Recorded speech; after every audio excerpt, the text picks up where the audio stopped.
Hello and welcome to this first session of Trail of Cthulhu, Fearful Symmetries. This is a new William Blake inspired campaign for Trail of Cthulhu, but it's actually a lot more than that. And maybe the William Blake thing is uh, not the biggest feature that's going on within this particular campaign setup. It's a recent one.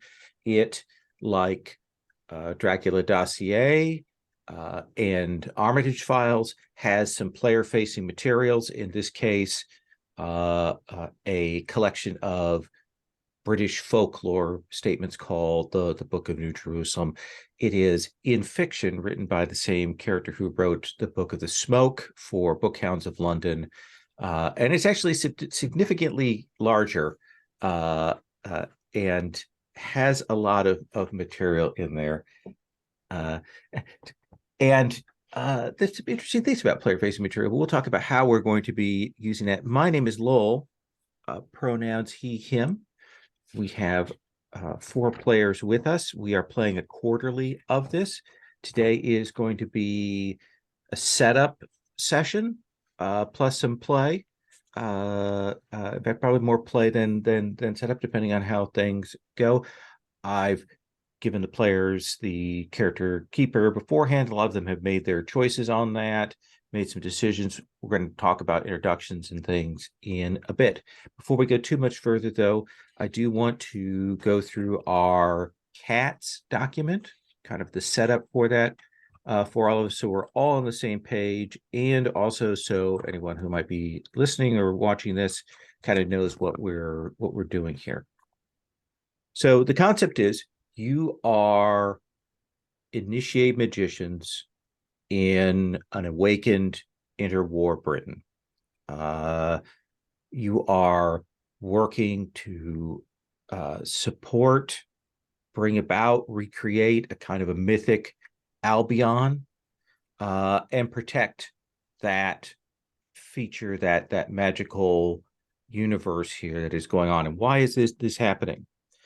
In the fiction of this, in the mid-1920s, the rising of old eldritch powers energized magic across the world, psychic sensitives, and all of that. And particularly in England, the ley line matrix that stretches across England, Wales, and Scotland was energized, awoken as well.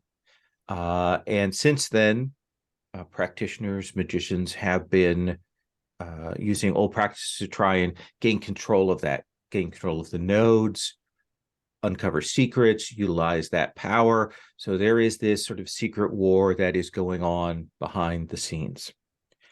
The game does take heavy inspiration from William Blake's conception of the world, both spiritual and otherwise. I'm not a Blake expert. A lot of my Blake knowledge comes from what I've read in the book and a source book that I've been listening to that is perhaps a little more high philosophy than I would like, but we'll come back to that. William Blake's vision of the world shapes how magic is seen, at least within a particular form of magic. And it shapes some of the conceptions of the world and the interactions with it. But otherwise, the larger inspiration is British folklore and folkways. While there may be mythos elements here and connections, you're going to be interacting with manifestations that are of these folk elements. That means boggarts, that means black dogs, that means ghosts, that means the fae. They are the manifestations that will appear to you that you're going to be interacting with. In the course of your characters, in terms of what their role is, you have all felt an awakening. You've had some interaction with supernatural forces, and you've come to believe in this struggle that is happening. At the beginning, at the start of this, we're going to be having our characters fully initiated into an order, which will kind of do some definitions of what that looks like. There are rival orders. In one of the touchstones I mentioned was was it Roderick Burgess from Sandman, those early stage things, that sort of vision of what an unpleasant magical order might look like. And as Alan mentioned, we're about a century later, but this is very Jonathan Strange, and Mr. Norrell certainly has a lot of influence on what is going on. We are early 1930s, so 33, 34. I need to go back and look at the time on that. And I want to talk a bit about that. This is a game that is a mix of historical and mythical. My touchstones are things like Alan Garner's The Owl Service, TV series like Children of the Stones, films like The Wicker Man, Devil Rides Out, and other classic folk horror, as well as the occult sort of conceptions of things as presented in Alan Moore's graphic novel From Hell, though perhaps not as unpleasant as that is. But those are all sources for me for this. Now, as you may have noticed from my horrible Hoosier accent, I am not British. Now, I've done a fair bit of reading on this. I've read reading an intellectual history. I'm most of the way through social history of the period. I've gone through a book called The Long Weekend about British life in the country houses, and a book on William Blake. So I've been doing my reading on this, but I'm going to get things terribly wrong, and I would appreciate help when I am truly off from things where you're like, lol, no, that is absolutely wrong. Feel free to put that in the chat if I get things wrong. But I have the hubris as a game master to try this out, and I figure if Pelgrane is going to put out a campaign book, they're going to be Americans running it, so let's at least give that a chance. I will try my best. I'll also note I'm not an occultist. So the feeling that we're getting for the occult here is very much, how do I put this, verisimilitude over accuracy. We are creating and building our own conceptions of things. I've read a number of things of folklore, and I've been working through this book on grimoires, which is even more dryly academic than I thought it could be, but a beautiful book. So we are aiming for that. The Book of New Jerusalem is an in-game artifact that is going to be in your hands here early on in the campaign, and you're going to have some choice of looking through there and finding some things. You can engage or not engage with that as you wish. This is kind of a add-on to back improvisational choices within the game, though I've tried to, where I've got some things set up, use names and references that might also appear within there. We will be playing from the campaign starter setup that they provide in the book, that seed that they have for it, just so we have an easy place to begin from. Now, our approach today, establishing characters, talking about backstory, figuring about your connection with the occult and mystical. We're going to collaborate on an order. We're going to hard frame into this initiation process. And after that, my plan is there are going to be some threads, there are going to be some directions to go in, and then it's going to be up to you as to how you want to play from there, kind of open play. Tone. So this is serious but not grim. it is mythical and mystical, but not silly, while there are elements of the fantastic, the fae and the fairy and legends and things like that. They're still very dangerous to interact with and to mess with. The question will likely remain open as to actually what these things are in the context of a Lovecraftian universe. Maybe a little bit less body horror than my other games of Cthulhu. So I know Will is disappointed with that, but we will see. There's a lot of still potential weirdness, of course, given Blake's particular set of imagery. So we will go with that. Now, we are using our usual layered set of safety tools. So we have a set of lines and veils. Those are there on the character keeper. I know some people have already added onto those things. These lines are hard lines, anything we definitely don't want to see. Veils are anything that if we were to present them, they would be off screen.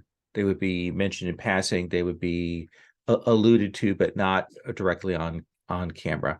And we would ask first in case there's something that you definitely want to have a check in on. The X card is our next tool. Everyone is familiar with that. Here, I know I've played with all of you several times before, but a reminder that the X card is about material that is objectionable, that is problematic, that is wildly off tone. X card is also a thing to use if we need to recalibrate where we're at in terms of play style, if we need to recalibrate in terms of maybe we've started to move towards a line and a veil that we've established, but we haven't quite noted that we're heading that direction. That is a point to mark out. Again, you don't have to defend your choices when you invoke those safety tools. The only thing we might do is ask you like where we need to go back and draw that line. And then our last safety tools is the open door policy, meaning that if you need to step away, if you need to leave for whatever reason, you can do that. We ask that maybe you mention be right back, but if you can't, if you don't want to, you're welcome to not do that. All of those things are in play here. I'm going to take a slug of my coffee now. So all of you had some time to think about your characters, to think about your conceptions. And we're going to come back to that in just a minute. I want to talk the mechanical side of things, check through and see if there are questions about particular abilities and so on. We are using Trail of Cthulhu fairly rules as written, meaning individual ability scores for both the investigative and general abilities. The couple of changes that I do want to mention is we are using what occurs in later versions of Gumshoe, that essentially rolls that succeed by 3 or more typically get a benefit.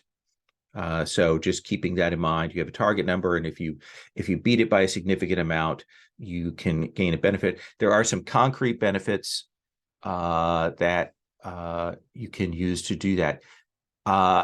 One of the concrete set of rules things is the idea that, and this is sort of alluded to in Trail of Cthulhu, but gets more and more concrete as Gumshoe goes on. You can spend an investigative ability to give yourself a benefit outside of like just finding clues. If you have an appropriate general investigative ability, you can spend a point from it to give yourself a +3 bonus onto an ability test. And that can be used for attacks, can be used for regular things. You can also use it, if it's appropriate, to gain additional damage, to gain armor, to increase your hit threshold. You can use it to give yourself a favorable impression to supporting characters by using the appropriate social ability. And then the bigger one is gain an appropriate non-investigative effect related to ability. So you want to mix up a weird chemical thing, make a spend from chemistry. You want to establish particular historical details, make a spend from, say, art history. Those investigative abilities, we want to encourage creative uses of them. Certainly, Swords of the Serpentine, the most recent version of Gumshoe, really leans heavily into that with some strong and concrete uses for those. So those are at your disposal. Think creatively about how you want to approach those. So let me come then to the mechanical side. We are using health, stability, and sanity. Stability is sort of in the moment, how freaked out you are. Sanity, we're using that mechanic as written for long-term ability to stay in the game effectively. And I've tried to more clearly model what it means to be, at low health or low sanity there in the rules. But let's talk about mechanical things. Will, you said you had a question or two about some of the abilities here. Yes, largely on my. But when we open the character creeper, our current health is at 6 and our current sanity is at 6. When I look on the character creation, starting abilities and limits, you begin with 4 points in sanity and 1 point in health and stability. Yeah, let me make sure on that starting number if I've got that correct. Let me look it back at standard TOC because I think. So it just seems as though row 9 of the character creation is at odds with what the characters actually have already set up with. Yeah, the what's actually was set up on the sheet was more a question of copy and paste from an older version. Oh, I figured as much. This is where I just was like, I'm not sure which one to, because if it's 6, if we start with 6, then that's 5 extra points that we have to spend on other things. And I didn't want to get into the whole mathematics of it all without double checking that point. Yeah, no, let me go in and check and make sure for us exactly what that is. You're using Trail, right? Yeah, we're using straight trails, which let me find that page. I just have stored Trail in the Gumshoe folder rather than the Cthulhu folder. General abilities. Come on.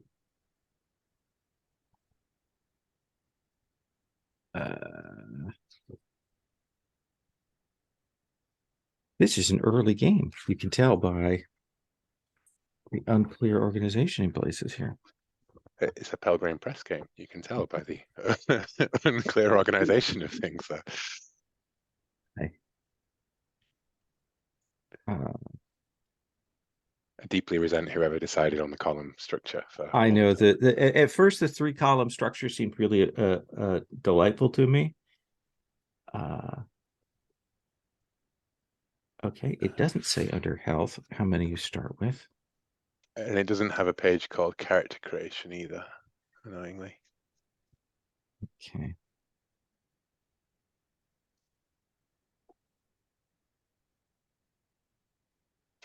I apologize. Control F is your friend, Will. Alas, lol. I'm using the physical things, yes. 28.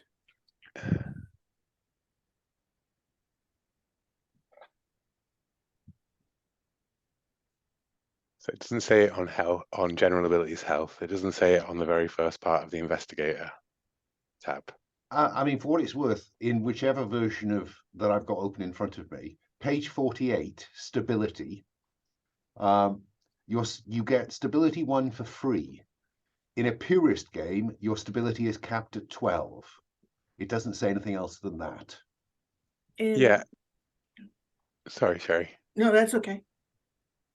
Yeah, I believe that you will start with 1 in stability.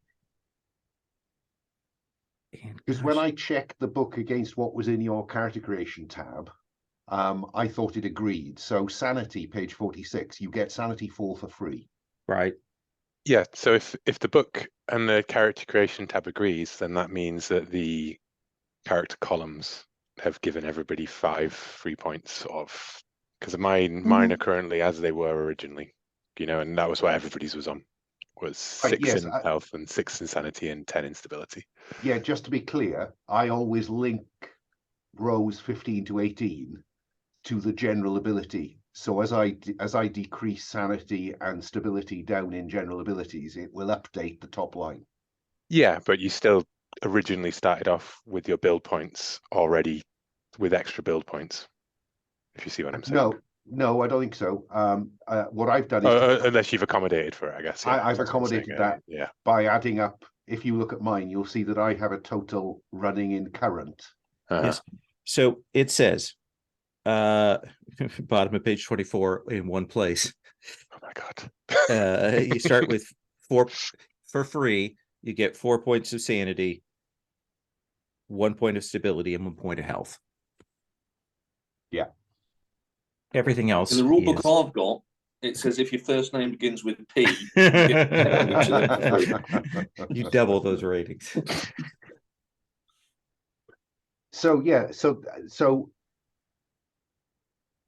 I've totaled. I've used the current columns for my working column, so that adds up to 70.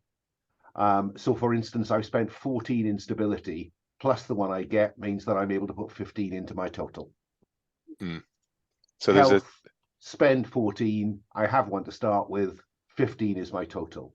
and we have 6 points for free in our general ability pool, basically spread across health, stability, sanity, and stability. Right. You've got the... Yeah. That was my key one. I didn't want to be giving myself... I should have just given myself extra stuff, shouldn't I, really?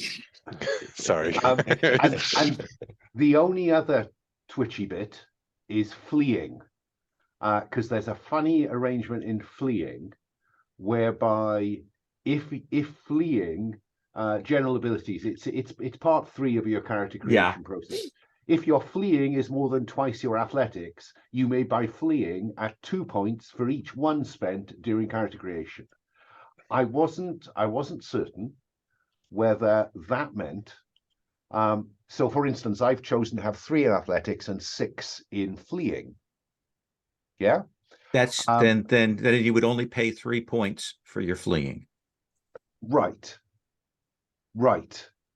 If I choose to spend 6 points in fleeing, that earns me my initial 3, and then double value for the next 3. No. Oh, then explain. That's not how the maths reads there. If you decided, see, it's a bad rule, because it doesn't make sense. Basically, if you want to end up with twice, essentially double your fleeing above your athletics, like let's you say athletics of 3, and you want fleeing of 3, you can fleeing of 6. That's only going to cost you 3 points because it's effectively double. You essentially kind of backfill it a little bit. Okay, so if I spend 4 points in fleeing, that means I've got 8. Right. Okay.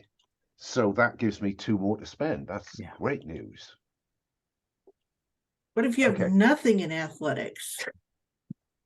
Then it rises infinitely. The curve just... Excellent. Infinite fleeing, then I'm taking that for sure, because I was like, I got no points for athletics, so... Any other questions about particular general abilities, what they mean, or how they work, or anything? Yes. What is the knowledge? So the knowledge is knowledge of London. It's as in the taxi driver. Exactly. Knowledge. You know the roads, you know the places, all of that kind of thing. That's what I thought, but Yeah. I couldn't actually be bothered finding a rule book. To and that's from Bookhounds, so it's a little more obscure. I did borrow a couple of things from the Bookhound stuff and a couple of the occupational abilities and things.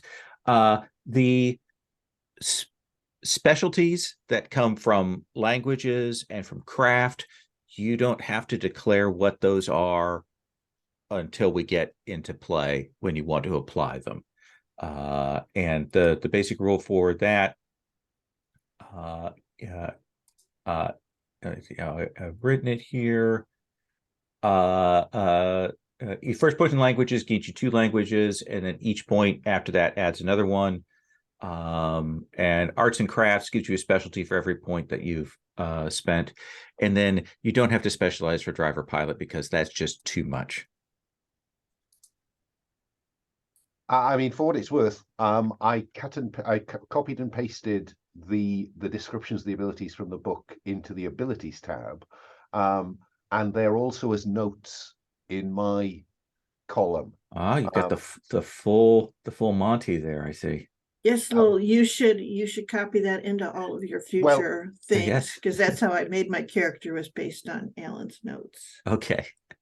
So what I could do, and we won't do it now, but between now and next time, I can copy those across into everybody else's, if that would be helpful, or just leave them there, so you can all use mine. But what are we talking about?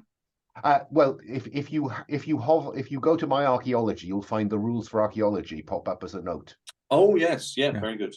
Yeah, the only thing is people will have to recolor their specialty things, but I think that's a really good idea. Okay, leave that with me till next time. Thank you. I can do. If you may have been a thing that I waited for Alan to do in the Knights Black Agents game and the Delta Green game, and then furiously copied his work.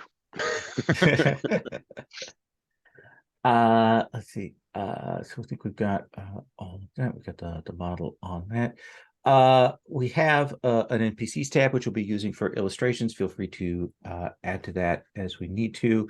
I have not done a notes tab because I know that there's certain people that are better at organizing and maintaining notes on those things.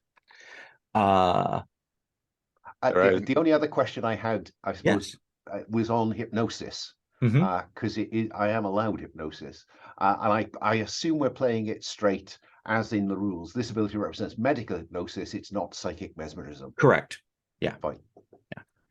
Yeah. Now you will be at the start. None of you have any score in magic, but over time you will accumulate some access to those powers. At which point you will have access to spells, spell casting, rituals, and things like that. We're not going to cover that today because that's the more complicated set of things, but those are a set of things that we will be bringing into play later on. Any other questions? Everybody comfortable with the occupational abilities that you have? Okay. I feel like we've got a good spread.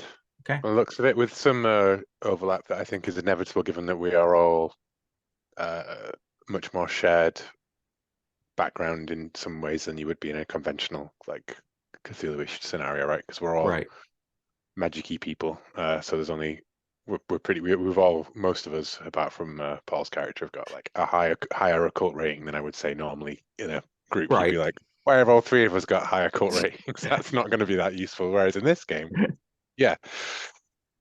So let me talk just briefly about the actual specific setup of this and the things I'm going to be asking you, and then we're going to do the introductions of the characters. So you have, after your awakening, you've probably had some encounters with things that have been unnatural, or you've explored those avenues. That's going to be one of the questions I'm going to ask you, is essentially what's been your experience? What did awakening feel like? In particular, I'm going to ask you about what your drive is. What has given you the passion or focus to be willing to dive into this world of the supernatural and commit yourself to becoming an initiate and following this path. So that's going to be one of the things to talk about. You have met a patron. We have a picture of her in there on the NPC tab, and that is Crispina Weiberg. She's a fairly independently wealthy woman in her mid-30s, and she's the person who's kind of organized and brought you together, has more experience apparently with the wider occult network, but she's going to be the figure that draws you together. And we will be doing that ritual at the start to as the book has, initiate you into the ritual so that then you can actually do magic in the mechanical sense of it. So what I would like to do is have folks introduce their characters, tell us the conception, and we're going to go around, and we might talk about some of the connections between characters. So looking at character keeper order, Will is always the bravest of people and always takes the first column. So Will, why don't you give us the pitch on who you are? My character is Richard Fraser, pronouns he, him. He is he's a law clerk really, but he's also a bit of an underground author. He is of middling sort of commercial success at this time among the upper classes, but he's got a small but passionate group of followers who hang off his every bit of text, because Richard Fraser has this little peccadillo of putting in insert hidden messages. Every book is a cipher for one of his previous works or another clue. You know, there is a story that everybody reads, and then there's the story that the initiates read, and they are forever looking for the words of, you know, the next clue that might do it. It's like the 1930s version of an augmented reality game, I would say. Early metafiction. Yeah. And you know, Richard, I think, has been obsessed with his entire life with meanings within meanings, the wheels within wheels, signifiers that mean things in other contexts and how they change and how everything changes around it. The legal job is simply a reliable way of paying the bills prior to the mass paperback market coming into existence. And what genre are you working in? Are you mysteries? Are you thrillers? Are you more period, you know, Evelyn Waugh, or like what are you writing in? Yeah, I have a feeling he's not like a pulp writer. I think he's a semi-respectable writer, you know. And I struggle to identify what that kind of fiction is, because it's probably the furthest away from what I'd want to read, right? Okay, fair enough. Other than the canonical writers that you have to read, right? Like Blake, for example, in a much earlier period. But yeah, probably around Evelyn Waugh, probably like society books, you know, drama, like kind of what we might think of as dramas and things. You know, they might have like romance or thrillers or whatever in, but they really are like kind of upper class people and their concerns. So Brideshead Revisited, but yeah, with some metafictional ciphers in it. Okay. Yeah. What is the title of one of your books? An English Thorn. Okay, nice. And tell us about your drive. My drive is the thirst for knowledge, the meanings, the truth, really. I suppose it's not just a thirst for knowledge, it's a thirst for deciphering the world, the people around him, the you know, the hidden. If perhaps all of this is merely a fiction that we have layered atop a real truth, how will we ever, where can we discover the cipher? to unlock those secrets. Nice. And remind me, what is the author's occupational ability? The author's occupational ability, the special ability, the occupational talent, I believe. I'm refresh 1 push in my academic pool during any significant downtime in an adventure, twice per session. So, you know, if I go off and check my notes or do some reading or, you know, gather them together again, I get to refresh 1 push in my academic pool twice per session. So I have quite a lot of academic pushes. Mm-hmm. Yeah. So tell us where you've invested your points. Like where do you want to point to as your real strengths in investigative abilities and then in general? I mean, his biggest strength is in technical. He has 4 points in art, currently just defined as art writing, but I'm sure that there are other specialisms that may come up there in some other ways as we play through the game. Mm-hmm. He's a dabbler in photography, but you know, barely any sort of a thing there. His main strengths are in his broad range of academic skills, which are he dabbles in anthropology. He is decent in cryptography, to the extent that I could do that whilst having a 4 in occult. Mm-hmm. Because I believe occult is also your knowledge of not just the occult, but you're almost like you're standing in the mystical society almost, you know, Right. how much you know of their things. So I think he's the type of chap who's deeply into that, you know, Okay. like is all about because it ties in with his legal profession background and his own inclinations, right? Is to know all of these different initiation rites. But he's decent on library use, law. He speaks a couple of languages. He's passingly familiar with history. He's absolutely clueless on accounting, archaeology, architecture, art Okay. history, biology, and geology, and physics, and I guess theology, because what his real interest in is oral history, which I did have as a 4 before, but I changed it when I realized that my credit rating was lower than suggested by the Gumshoe credit ratings. Like I bumped him up to a 3 so that he would be a legal clerk, basically. Because my Oh, okay. understanding was that a credit rating of 2 would be more like, you know, maybe like the guy who drives the legal profession's van or something, you know, like a salaried worker, basically, as opposed to a professional. Professional. Okay. Yeah. I think Yeah. that's fair. You got an 8 in athletics, so that's pretty decent. So you're a healthy gentleman. Yeah, he likes to keep fit. I think he's I'm just assessing all of the things and, you know, doing the lovely Gumshoe looking through the book to work out where the point spends earn you bennies and things like that, Right. and going back and forth over 3 columns, but and trying not to double up too much on where other people have got specialities as well.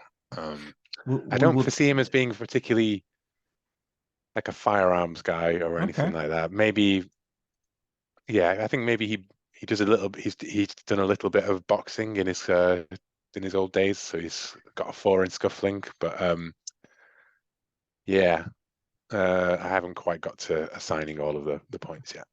Contacts is kind of a new one in this, in the idea that a little bit like we did with the Delta Green and the NBA game, you can put those points into contacts that then remain as a person that you can call on that have their own pool. How old is he? I think he's probably late 20s. Late 20s. Yeah. So you were fairly young during the war. Yeah. How long ago was the war up in? So we're saying, let's say we're saying 33. So it's been 15 years since the war. Yeah, I think 16s was when there was the conscription age, right? I think in World War One. Yeah, I think he was did your just about the father age. serve? Yeah. I think his father and his brother served. Okay. And did they come back? His father didn't. His brother did, but Okay. not quite. All right. He will be one of my pillars of sanity, I think. Okay. let's call him Michael Fraser. Is Michael Fraser an actual person? Rings a bell. No, I don't think No. so. Okay. There's William. There's Is it William hundreds of Fraser? them. William Yes. Fraser didn't he do the Golden Bough? Yeah, that's what I'm thinking of. Okay, yeah. I think, yeah. I don't want to use a name of somebody who's like problematic or particularly occultish. Yes. All right, that gives us a good sense of who you are. And again, I want to mention you will have the opportunity to adjust these points as we go along here, as you wish.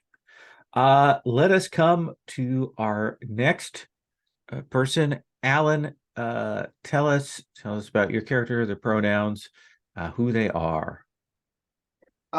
Yes, Alfred Whitewood, he, him, as am I. Alfred is or Arthur?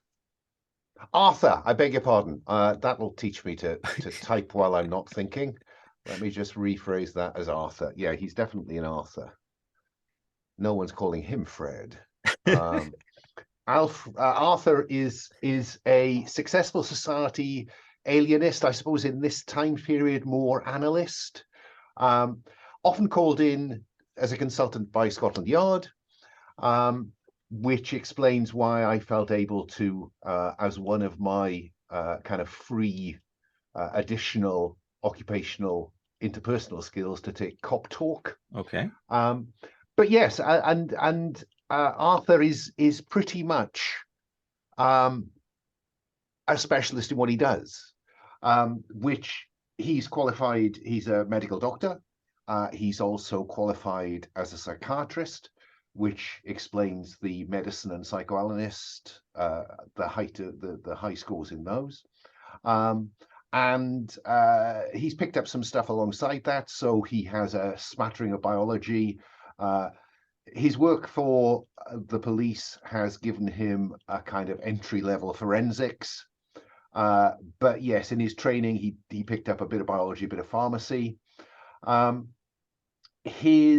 suppose his interest in Blake is pretty much all of his single point in art history. Mm-hmm. He's got as a well-educated Englishman should have. He has a decent smattering of European languages, and study develops a degree of expertise in library use, which you wouldn't be surprised at. One of his pillars of sanity is faith in a usually benign God. So I've given him 1 in theology, and 3 in occult, to suggest, to back up the idea that he believes that magic is actually science. We simply have to understand it, then we can use it to best effectiveness. And I think that's where the occult comes from, as he tries to understand how traditional views of the occult can be rationalized, because we are rational people after all, and people are basically good. And given the power to manipulate magic, they will use it to their best intentions. I imagine him as a kind of 1930s atomic scientist. Only good can come from this, surely. In terms of he's well off, he makes a decent living serving the angst of society. So I've given him a credit rating of 3, which is the bottom of the 3-4 range that he could have, because I think we get the bottom of that. You get the bottom for free. Okay. What else do we want to know about him? That's about it, really. His work with kind of forensic psychology for the police, I suppose, has given him a decent level of assess honesty, because he's quite good at spotting psychological trait, I suppose. And he's emotionally and physically, he would consider himself to be in robust good health, but not very athletic, except when he's running away from things. Okay. And then he is surprisingly swift for a man of his age and constitution. He has used firearms. Does he run as a sport? Is it No. Okay. No. No chariots of fire moment here. Okay. No, I don't think so. I don't All right. think so. I don't think that was ever part of Arthur's makeup. so his athletics is a mere 3. But adrenaline is a significant stimulant, which explains his fleeing at 8. You would expect him to have a decent first aid, given his medical training. His hypnosis is part of his kind of technical bag of tricks for his professional work. He likes to think of himself as reasonably well prepared for circumstances. He likes to think that he has thought about what's going to happen and is prepared for it before it happens. Again, perhaps his work with police has led him to think ahead. And that might be where scuffling and sense trouble comes from. There have been occasions when, during interrogations, when people have turned a bit nasty. And so his scuffling at 3 is enough to kind of hold them off till a policeman arrives. But he prefers to sense trouble in that way of kind of checking out whether this person is safe to talk to now, rather than whether they're going to turn nasty in 10 minutes. So that's his spread. In terms of his occupational talents, his medical training and his psychoanalytical training means that he can get access to hospital wards, sanitaria, medical records without much difficulty. He can make psychological triage using his professional skill set at a difficulty of 3 instead of 4. And he can use assess honesty as forensic psychology. Again, in keeping with his professional capabilities. He's pretty pleased with himself. Would you describe yourself as a Freudian, as a Jungian, as something else, as a hybrid? I think don't have a sense. I think by the time we get to this slice, he is prepared to deploy whatever theory works. Okay.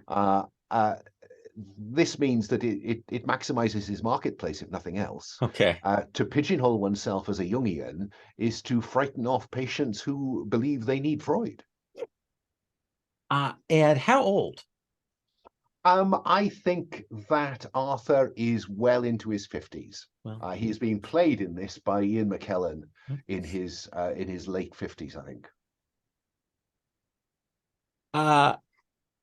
Oxford, Cambridge, something else? Oh, Cambridge. Cambridge, okay. What did you do during the war? Well, let me think. So 15 years ago, I was in my 40s. So my guess is that I was probably in the medical corps. Okay. That would seem logical. Treating trained by then. Right. Treating cell shock, that kind of thing as well. Shell shock, as well as some physical injuries, but mostly shell shock. I think that would fit with my occupational background. Anglican? In fact, probably he came into the war as a medic, and may well have come out of the war as an analyst. Oh, okay. I like that. Anglican, Catholic, something else? Oh, Lapsed? Anglican. Not okay. Anglican. Goodness me. He's a gentleman after all. Fair enough. All right. I think that gives us a good sense of who you are. We'll come back on that in a bit. That brings us to Paul. Hello, I'm Paul, he, him, and the character I will be playing is Wilfred Brumble, also he, him. Wilfred is really a product of the war, and he currently finds himself as a London tramp, but he has been taken in by Crispina, and he is now the sort of trusted handyman, maybe working his way up to manservant is where he may eventually end up.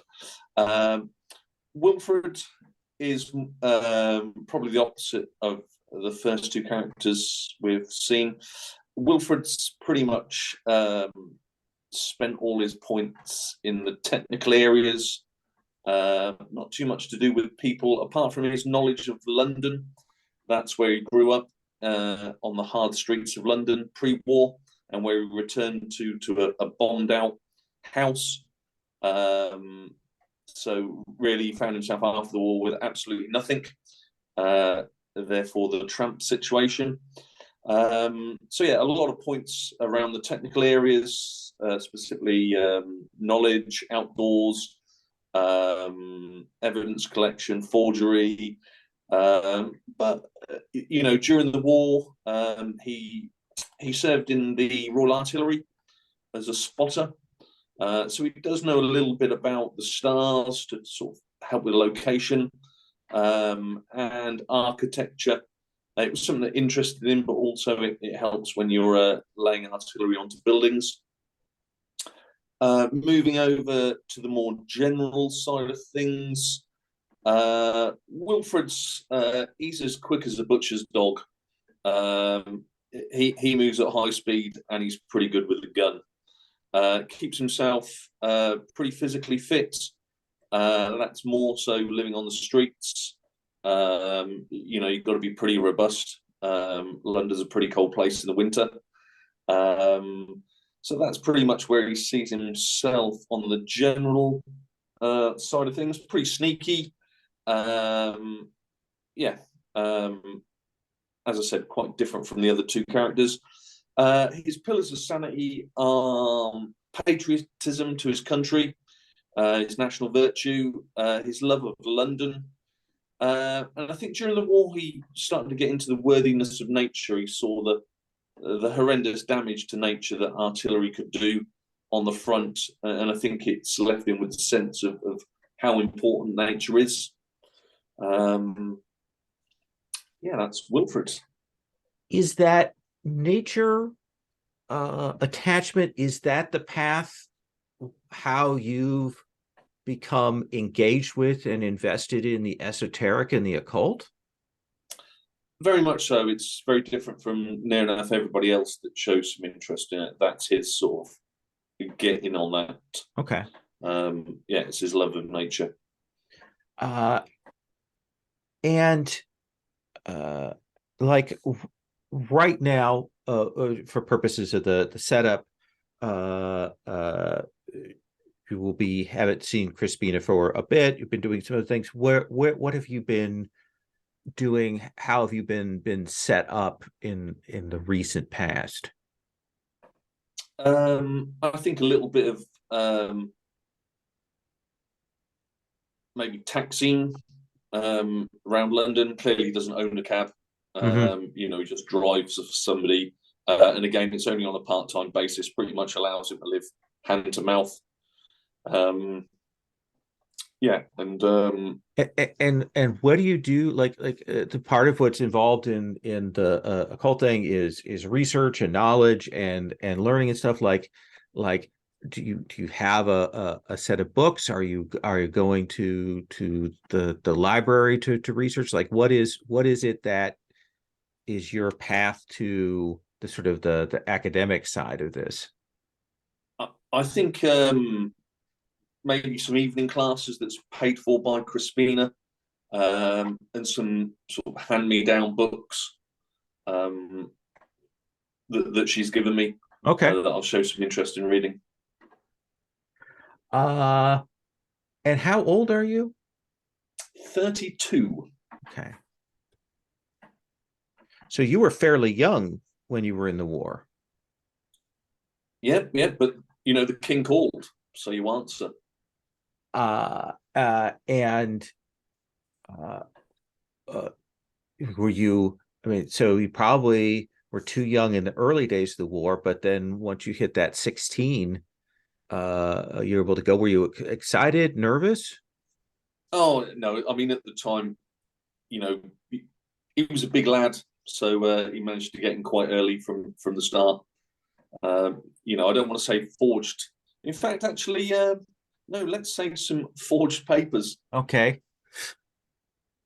Did you regret that afterwards? Or do you feel, is it a point of pride for you? No, it's a point of pride. He's got very little else going for him, really, when held against, you know, other people of more stature. That's one thing he can wear on his chest, his medals.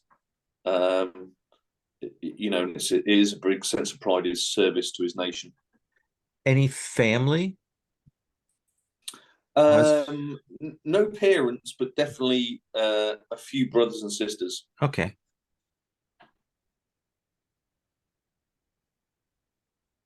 All right. I think that gives a good sense of who you are. Let us come to Sherry. Sherry, tell us about your character.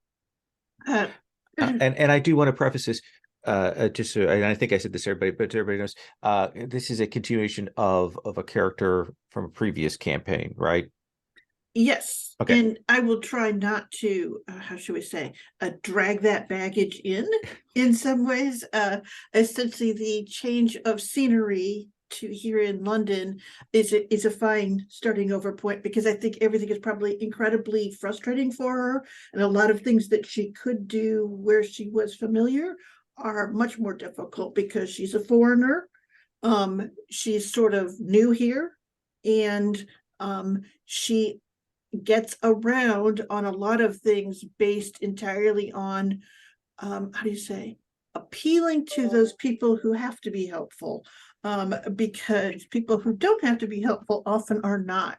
So I'm going to say right now, that's probably one of the reasons that she has a point in bureaucracy, is Okay. because the civil servants have to help to some extent. And then interrogation, I did take a point in, But because give us who your name and your profession and so on. Oh, I did I accidentally jump? jumped you Sorry. ahead. Yeah. So Isabella Grimaldi, she is the daughter of a magician who is appearing in the theaters right now, the Great Grimaldi.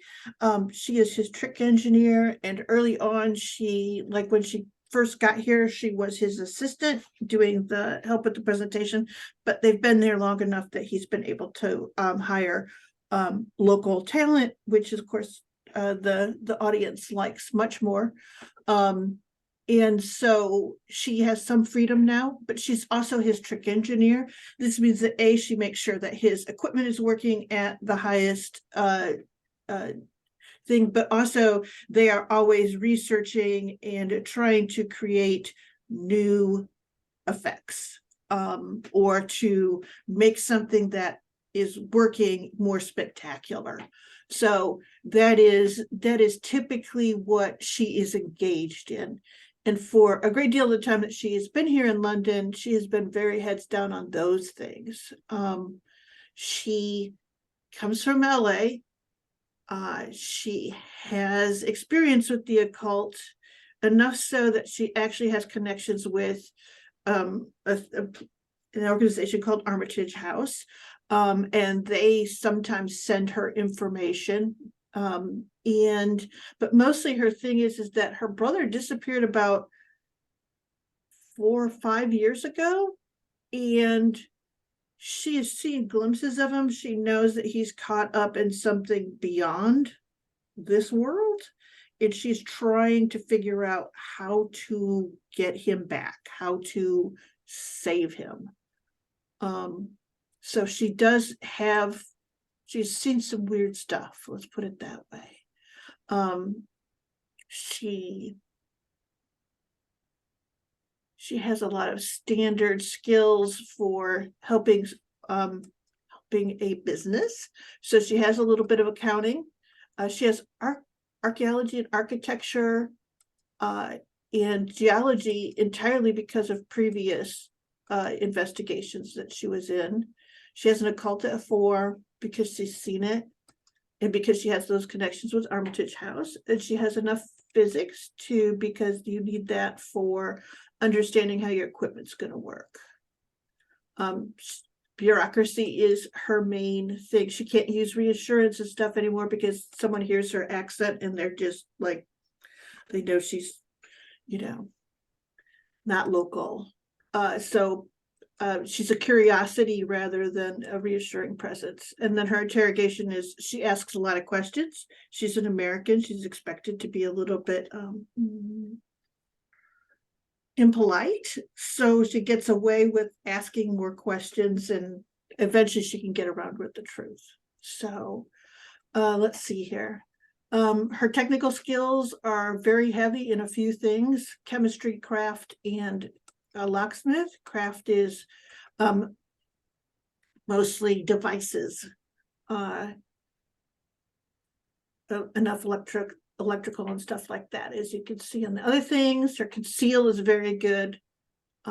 She can conceal things, she can disguise herself or other things as well. Electrical repair, explosives, a little bit of theft, a little bit of guns. And what is your occupational talent? It was unnamed, but I treated it as, I called it stage engineer. And essentially it is, you're always the first to notice environmental details which have been constructed, rigged lights, trapdoors, disguise switches, etc. Anything built to conceal or deceive will draw my eye. And then when using preparedness to produce a trick-like device, you can spend points after the roll 2 for 1. So what have you what do you say about your time dealing with the occult in California? Do you tell people about that, or Goodness, no. okay? No, I didn't, like, she can't help it. She's always looking for it, but she doesn't want to get dragged into it at first. Does that make any sense? Until she understands that like there's something out there. I do think that the weird thing is if I understand in this world that we are going to refer to ourselves as magicians, is that correct? Yes. Okay, so I assume that she actually got connected with Crispina and all of this is because she asked about, like, isn't there a society of magicians here? And that is what how she ended up in all of this. And she kind of went, oh. So she's hanging around. But I think of her as being like constantly frustrated with how things are. Like she doesn't have all of the strengths that she had back home. And you're here in part because of your brother. Is it that you heard that your brother was here, or you followed your brother here, or you followed the person who may have duped your brother? What do you believe is been your path here? I think my pathway from I came from my father, of course, but yes, then I've heard something. I've heard some of the names that I heard in relation to my brother as well. And so I've been following up on those. And there's like a little tangle of people. And it's weird that they're here because they were also in America. So that's significant. And she's attempting to follow up. All right. Let me swing back to Richard Fraser. Richard, what happened? Like, what event or feeling happened that like made you go from an interest in the occult to a realization of the actual reality of these things?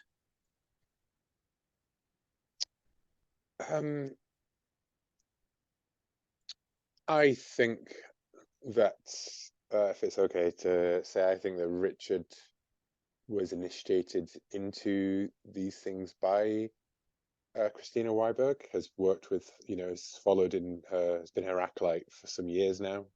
She's a fan of an English song, and she worked out the hidden meanings, in fact, in a way that, if we had fan forums at the time, he would have been like the guy, he would have noticed that she was the only one who actually got the full picture as opposed to the partial stuff. And I think something that we did together, I'm cautious about overstating magical effects at this point in the game. Right. But, whatever that might have been, it was perhaps not physically manifest, but perception, like something that, even an atheist would believe in God if a big man with a beard came out of the sky, right? Fair enough. So if you see, I think it was maybe like a vision of some sort of ritual held on Hampstead Heath, and he, could see for a time the power of the ley lines and how everything was connected, the hidden meaning beneath all of it, and that was enough to convince him that all of this was for real. What is a piece of sort of folkloric sort of manifestations that you've encountered or crossed paths with? Maybe not even like I wasn't sure if I actually saw something, or what's something that you have some questions about? I think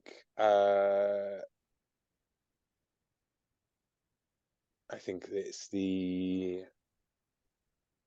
fairy circles and the mounds. I think Richard's quite fond of pastoral retreats. He does his writings, like when he takes leave and he goes out, he has a writing skill and stuff like that. And I think that he's had at least one encounter where, he has wandered into the woods and never been able to find that particular trail again, slept within a fairy circle and dreamt strange things and woken up to discover that 2 days have passed. Okay. But he did, to him itself, but a quick nap kind of thing.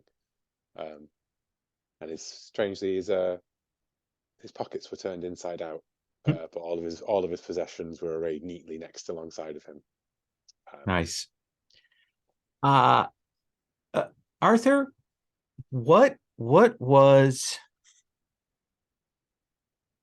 the thing in the recent past, since this sort of time of awakening, that convinced you that this is not mere sort of superstition, that there is some reality to the folkways and the belief in the supernatural? Oh, I think in Arthur it's been growing over some time.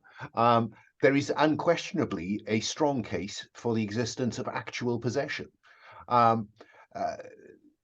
The cases that Arthur has been involved in recent years are concrete examples of evil. And given that mankind is innately good, that evil must be externally applied. So I think if you were looking for a tipping point, it was probably in 1932. In 1932, the Mayfair murders, a series of horrific murders, for which a certain Jane Whitstable was ultimately convicted. My interrogation of and subsequent treatment of Miss Whitstable convinces me that she was and is possessed. And possessed by? Oh, a fallen angel is Okay. is the simplest explanation, I think. Whether that angel acted alone or was summoned into her is something I would love to know. All right. Wilford, I imagine you as a fairly steady person, though your war experiences, as you suggested, may have shaken you some. And do you think you've gone to Arthur for treatment? Do you think that has been a thing that has occurred? You are muted. Yeah, I think in the late stages of the war, I would have spent some time in a military sanitarium weaving baskets. So perhaps a little bit surprised when Dr. Whitewood kind of reappears in your patron circles there in the 30s. What happened that has convinced you that there's something to this whole magical world, folklore, old ways kind of thing? Oh, it's fairies in London. You know, in the royal parks. You know, when you're sleeping there, you see some weird things around the Serpentine. Yeah, it's got to be fairies. Okay. Couldn't have been anything else. All right. And that ties into your sense of nature. Isabella,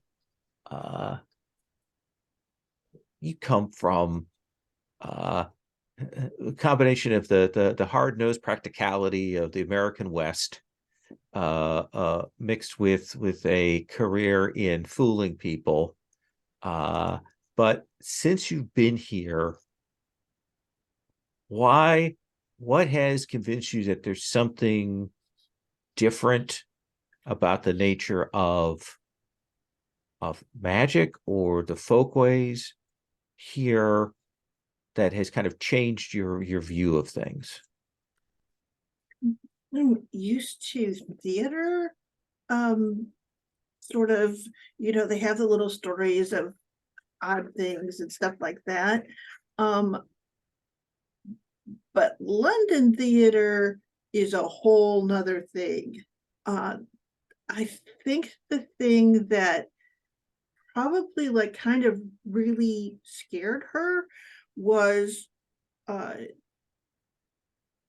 when she had let's see, she had a stage assistant's costume that she had brought from the US with her. And it had been made for her particularly, and was essentially, there was no way she could get replacement fabric for anything if there were tears or anything on it. And so she had had something else made for her, but she still preferred that outfit as much as possible. And when she finally did tear it, because you will inevitably destroy your costume when you are an assistant, is she was heartbroken because she knew she couldn't replace it. She wouldn't be able to repair it and all of those things. And one of the stagehands was like, well, there's a way that you can take care of this. And it was all about like, you know, laying down a little offering and putting it in a special place. And if you were lucky, you know, it would get repaired. And it was. And she was like, oh, damn it. Because it seems like it was a beneficial thing, but she also heard a lot of scary stories, like of things of if you don't do this, you'll be cursed and stuff like that. And she understood that if this little nice thing was there, that there were a whole lot of other repercussions for it. That makes any sense. That all of these other things were possibilities, and she didn't know if she wanted to look. Does that make any sense? Yeah, absolutely.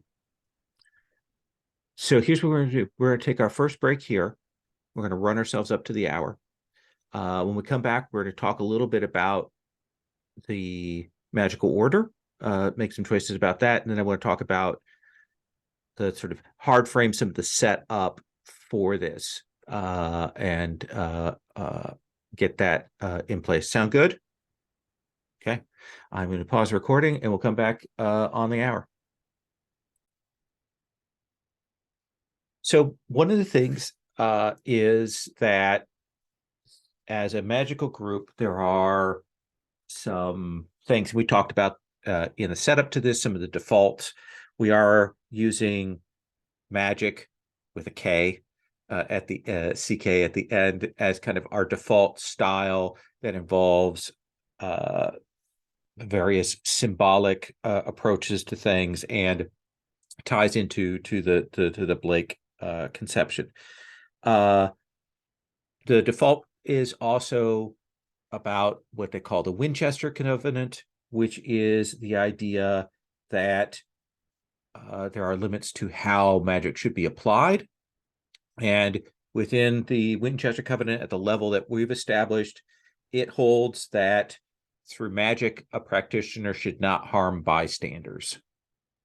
That is the sort of agreement.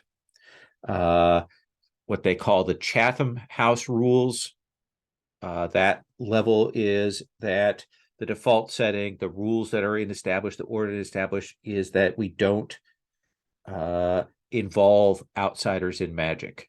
We don't draw them into that. Now, mind you, that's a fuzzy one, because how do you get new people in? But essentially, that's the general idea. So one of the things they talk about is figuring out some details for the group.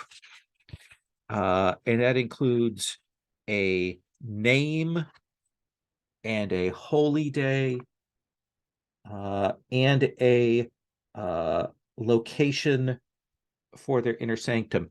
I am going to, because it kind of fits with the setup, kind of set where the sanctum is. The sanctum is a location that is kind of outside of anyone's particular ownership, but is a place of power that you can access.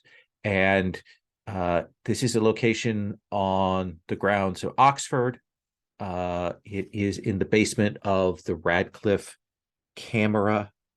It is a place of potent power there that you will be gathering.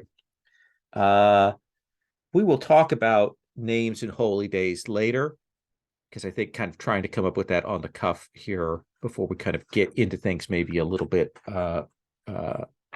challenging. But you have, for the last few weeks, been preparing yourselves for this initiation. It is meant not contacting one another, but also some rituals of purification, some rituals of fasting, some mental practices to prepare yourselves for this.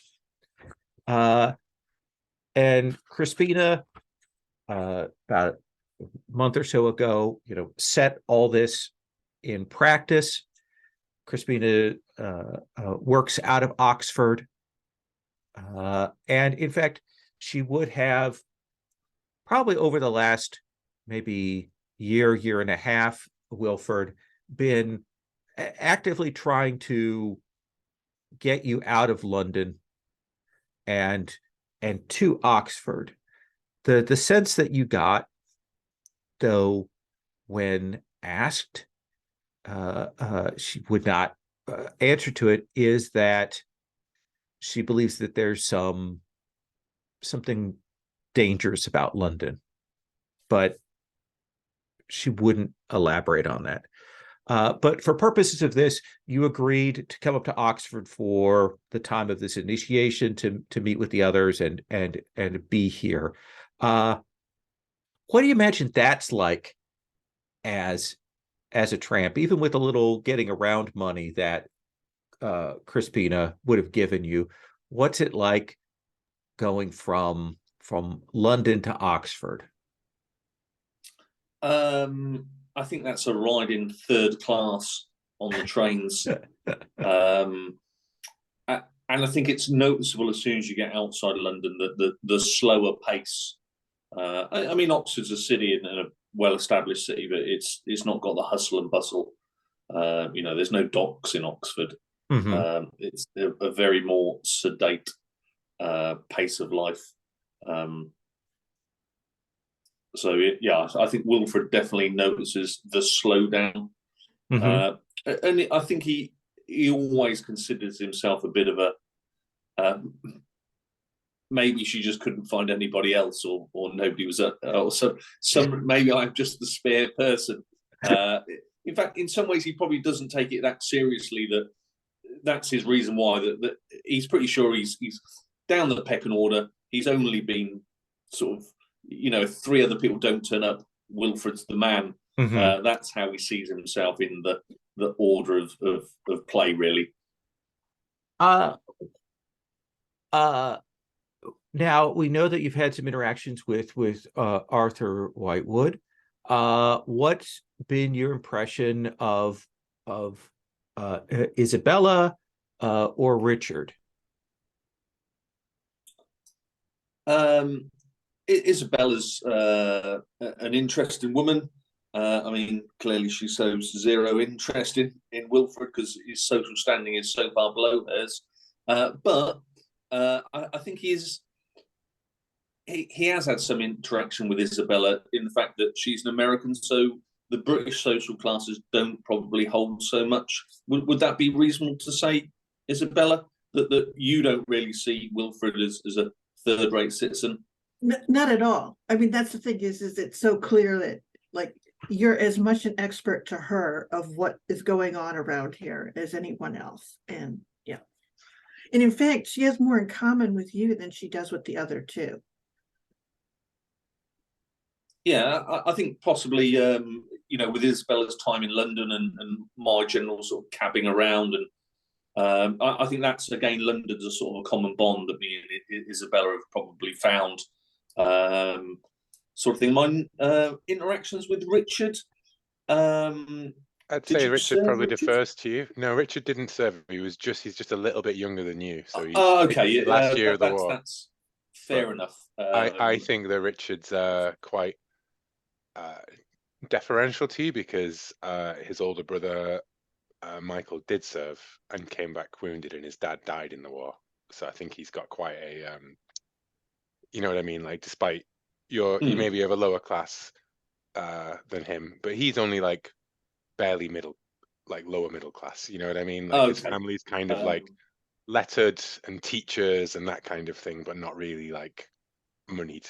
And I think he'd totally be like slightly patronizing perhaps to Wilfred, but with a good intent behind it, kind of thing. Yeah, I mean, I've got a lot of respect for both Richard's and Arthur's education, something that Wilfred never received outside of the sort of poorhouse school. And it is, apart from going to war, is nowhere near as travelled as Isabella. So, but I think there is connection between all of them, either connected through the war, through service, or through the connection of London. Arthur, do you have is your practice in Oxford, or do you have an office there, or if you had to be here, would you have borrowed from a colleague, or what would have been your sort of role to be here present in Oxford? Oh, I think probably my Cambridge College and its equivalent Oxford College have visitor rights, so I'm staying in hall, I think. Okay. In one of the guest rooms, and I think is probably invited to dinner with the Dons, as a well-established professional. Mm-hmm.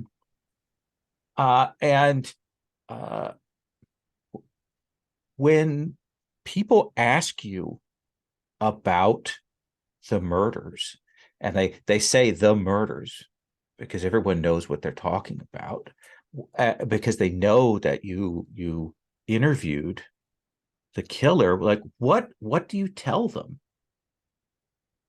Oh, I think I tell them that she was and remains a personification of evil.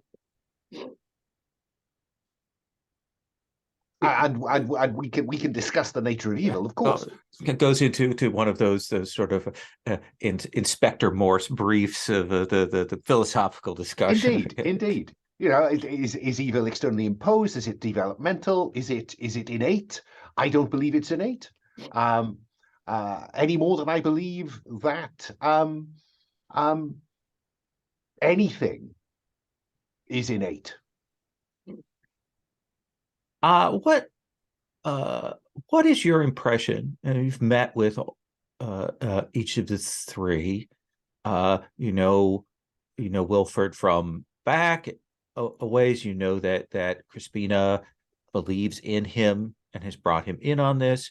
You know that Richard has worked with Crispina for a few years. And then Isabella's kind of the newcomer of them. What's your impression of them? I think that probably on first encountering Wilfred, and Christina's you know, under her wing, his first impression, his first reaction will be to have handed him his coat, because it hadn't occurred to him that he was in the room in his own right. And then there's a degree of embarrassment, because there is the difference between his academic belief that nothing is innate and his practical experience of the world, which is class is innate. And Wilford was sadly preyed upon during the war and exploited. So that would be his first reaction to Wilford. And I think probably he endorses Wilford's view of himself, is that he's along to hold the coats and offer drinks round. Because the way one inducts people into the world of magic is by inviting a gentleman of one's acquaintance to lunch and broaching the subject. Frazier strikes him as, I think, probably a naive dilettante, simply based on the way he's dressed. Yes, I think that's a fair assumption, because I am increasingly thinking that maybe Frazier is something of a radical by the standards of Whitewood's opinions. You know? Absolutely. I mean, he's not wearing a tie, for God's sake. Really? Well, I must have left it at home. I did feel I could breathe much easier today.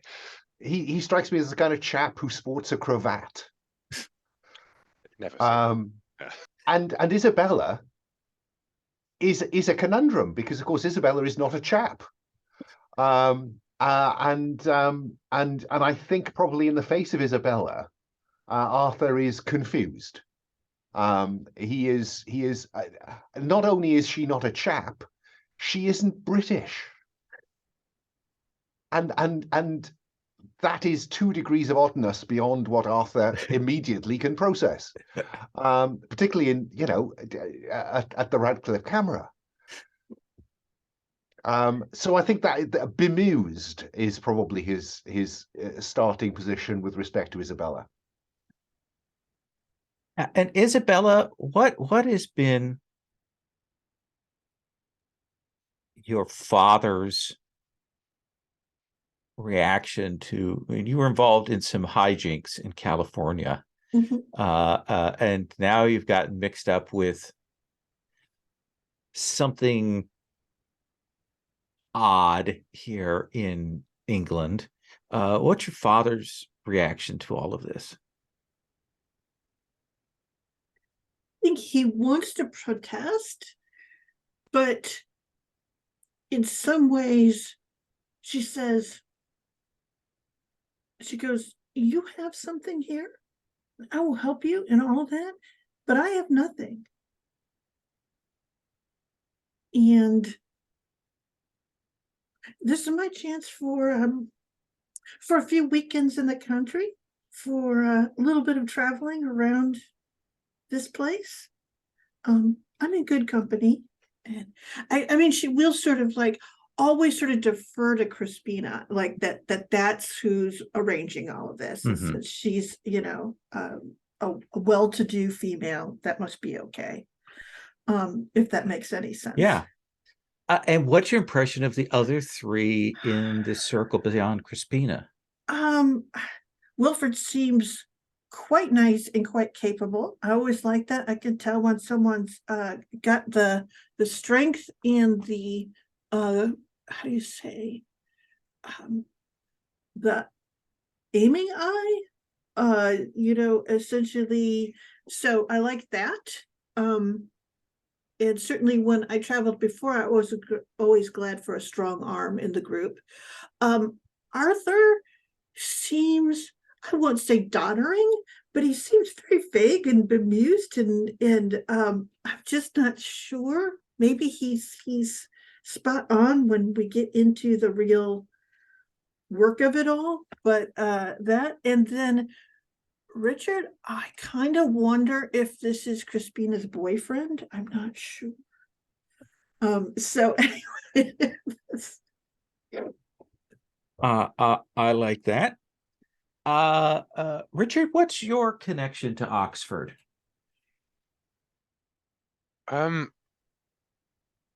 I think would it be appropriate to say that I studied at one of the lesser colleges? Sure. Perhaps? I'm not quite up on my particular 1930s classism of the Oxford universities, but certainly would have been as one of the lowest status people at said university. The Yeah. Hufflepuffs. Okay. Yeah, the Hufflepuffs, yeah. He definitely went to a grammar school and was sent there. I think he's probably, you know what, why don't we just say he's also from Oxford, Okay. originally. Like he went off to London to work in the legal firms, but he's originally from Oxford, which would explain why he's got riding and things like that, because there's enough countryside around there to, Yeah. it's one of a meager means to access it. Yeah, and obviously he he respects Mr. Whitewood's education and his qualifications and all of that, but I mean, he's only a Cambridge graduate after all. Right. He's done his best with what they gave him, I suppose. Dr. Whitewood, old chap. Of course, Arthur. Do you are you a labor? Are you a communist? How radical are you? I think, given that we are occultists, I think that politically speaking, he is absolutely a dilettante. Okay. He does not have a strong political conviction of, like he hasn't read Marx, he's not whatever, right? But like he deep down he feels, like and he also feels that there is a truth beneath all of this world, and it's not the truth of the upper classes, for they have no claim upon Albion beyond the people itself. This is all just a distorted view of what it could be. So he's like one of those people who is like the inverse of those people who have all that abstract political thought and no connection to material reality. Okay. He's got another layer of abstraction above that one, which is the magical layer of reality, I guess. But he would be, I suppose, in many terms, what they might call an anarchist. Okay. Yeah. And so, what's your impression of Grimaldi and Wilford? I think he's rather fascinated by Isabella Grimaldi. He's been fortunate enough to catch one of the great Grimaldi's performances, and he's absolutely finds it incredibly remarkable, the amazing things that they're able to do with these crude machines of steel and chemistry. Who would have thought? And of Wilford, like I say, I think he's slightly in awe, perhaps, of like, no, awe is the wrong word. He has a deep respect for what he couldn't do, because I think there, but for the grace of a couple of years, goes Richard to some extent, right? His brother never speaks of what he saw, but when he walks that limp and he has shell shock and he screams in the night and stuff like that. It's been awful on his poor family. And to see Wilford, brought so low and yet comport himself with this much dignity and not be a completely broken man despite the even greater pressure. So like he'd uncomfortably hand his coat to Wilford after Wilford was like, "Your coat, sir," and he'd be like, "Yeah, there's a good chat, Wilford. How are you?" And he'd be like, run through his small talk, and then be like, "Shit, none of these apply." Like, excellent. We take up with the five of you at the White Hart, a cafe, as they call them apparently at this period for all the restaurants. There in Oxford, you've been through your ritual purifications and processes and so on, and after having not seen each other for a while, have gathered together here to discuss before you head off to perform this ritual. Crispina, for all of her sort of mid-30s, sort of feminine, maybe has a look of being a little bit more of a lightweight. When she speaks, she is animated. She has a presence to her. This is what has drawn you and other people to her, is that she is strong and convincing and speaks of these things as important. And we kind of come in here, and she is talking about the Zoas and what they mean, and why they're important to her, and she's still considering exactly what she wants to dedicate to, but she just turned that question to you, Richard. She says, which of the Zoas, Richard, do you think you wish to initiate yourself to? I've given it much thought. Blake's words, well, they possess so much resonance, but there we go. Los, the fallen form of Uthona. You are a writer, a poet. You wish to dive deep into that realm of creative thinking, of imagination. Yes, so it is creation, and the way that the art that we use to describe and to form these things is truly where creation lies, I think. And I was looking at Athona and Los, and I'm trying to. At the time I read it, I had a strong idea of what the difference between the two of them are, and now I'm like, yeah, no, it will come and go. It will come and go. Yes, as I say whatever your thoughts, you know that inspiration will strike you in the moment, and you will find your path. Yes. Isabella, I know you are the newest of us to these practices, but have you considered, do you know what Zoas you wish to dedicate yourself to? She sort of stops and she pauses and she goes, Urizen? Urizen is, the forces are those of reason and tradition. That is, how should we say, that is also how the stage magician works. To what effect it is. But I understand. She goes, and then she sort of stops and says, but it is the best fit. It is a difficult path to walk, that razor's edge between the forces of tradition and architecture and building, and Urizen's role as a maintainer of the status quo. And she sort of nods and goes, and yet, she goes, it is the best fit. Arthur, what of you? What drives you? What do you think calls to you in this? It will be no surprise to you, my dear lady, that for me it is Bromion, the personification of science, of rationale, of the rational mind. Such things one could do if one could call on Bromion.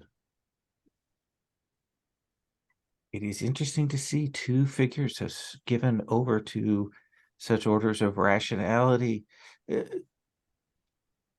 They are powerful, they are potent, but consider the warning that Blake gives as to how these might shackle the world.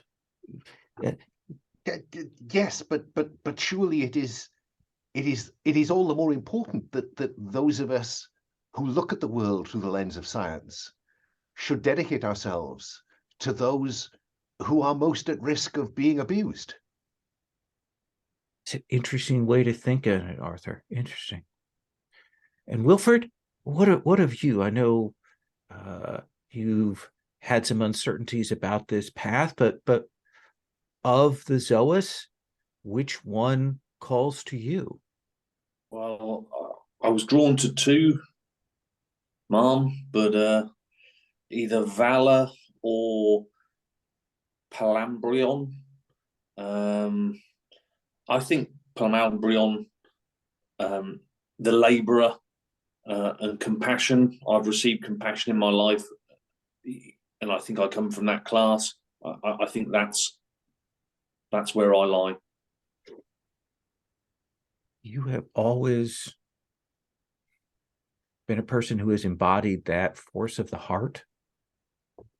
We have many here who look to the head, but you bring to this I circle. wouldn't know about that. No. You bring to this circle something that perhaps is a lack in others. If I can offer something, I will, Mum.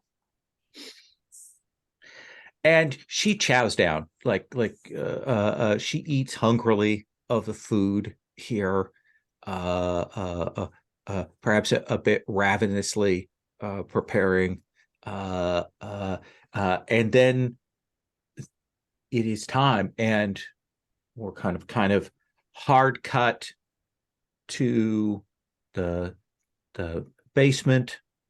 You've been Crispina has connections here, and you've been given access quietly after hours down into this ritual chamber.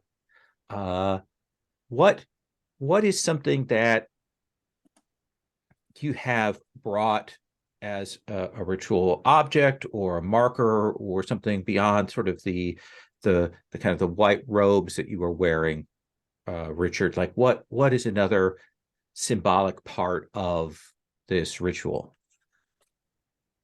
I think I am wearing a quill on a thin silver chain around my neck, representing that spirit of Los, of poetry, of creativity, the very quill of the same feathers that Blake himself would have used to pen his own works. Nice. And Isabella, what have you brought? I think she has a compass. And it is literally the compass from her workbook, so it's old and used and very much but the one thing is she's gone and bought a new carbon for it, so like the writing tip is very new, but the compass itself is old and has been around forever. Comfortable in her hand, so to speak. And Arthur, what about you? What have you brought to this ritual? I think one of those kind of very collapsible field naturalist microscopes, the kind of thing that folds out with a little mirror and just a kind of single lens. Nice. And Wilford? I think Wilford's got a coin, a foreign coin. That's really his top possession. He's got really no idea of its value, where it came from. He got it during the war, but it's not French, German, it's not European, but he values it to a high degree. And Crispina has the similar robes to you, a red sash. She has with her a piece of wood that she said came from a tree at Newton's house, and represents the kind of the meeting point of Newtonian rationality with the elements of nature itself, and those things brought together. And she will begin the ritual. Again, she has great presence here in this chamber, in this room.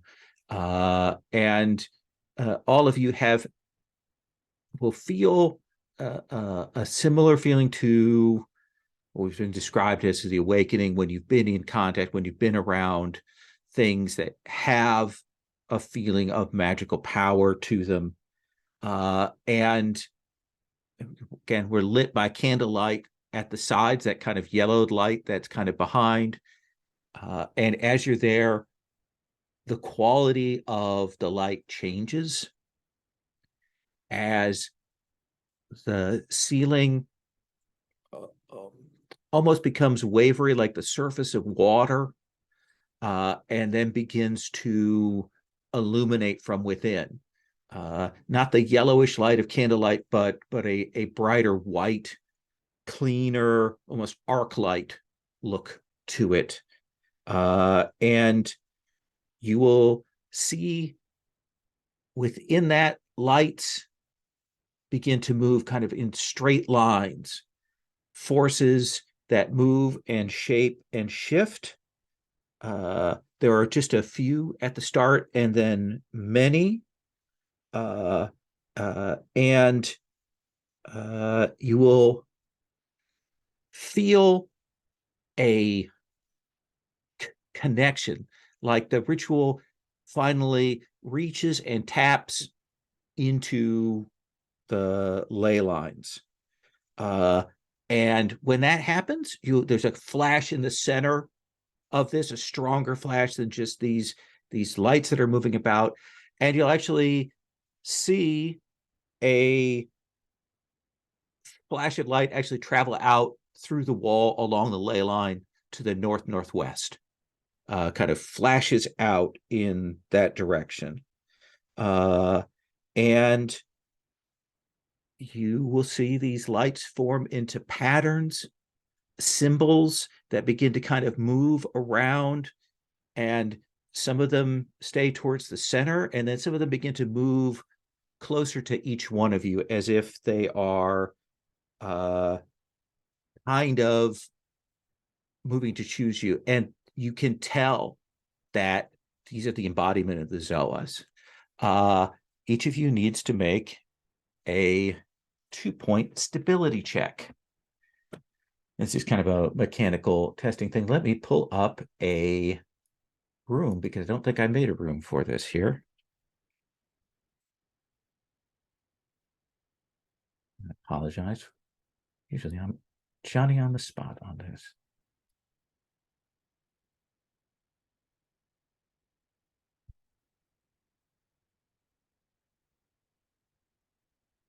The tough part is remembering that there's 2 M's in Symmetries.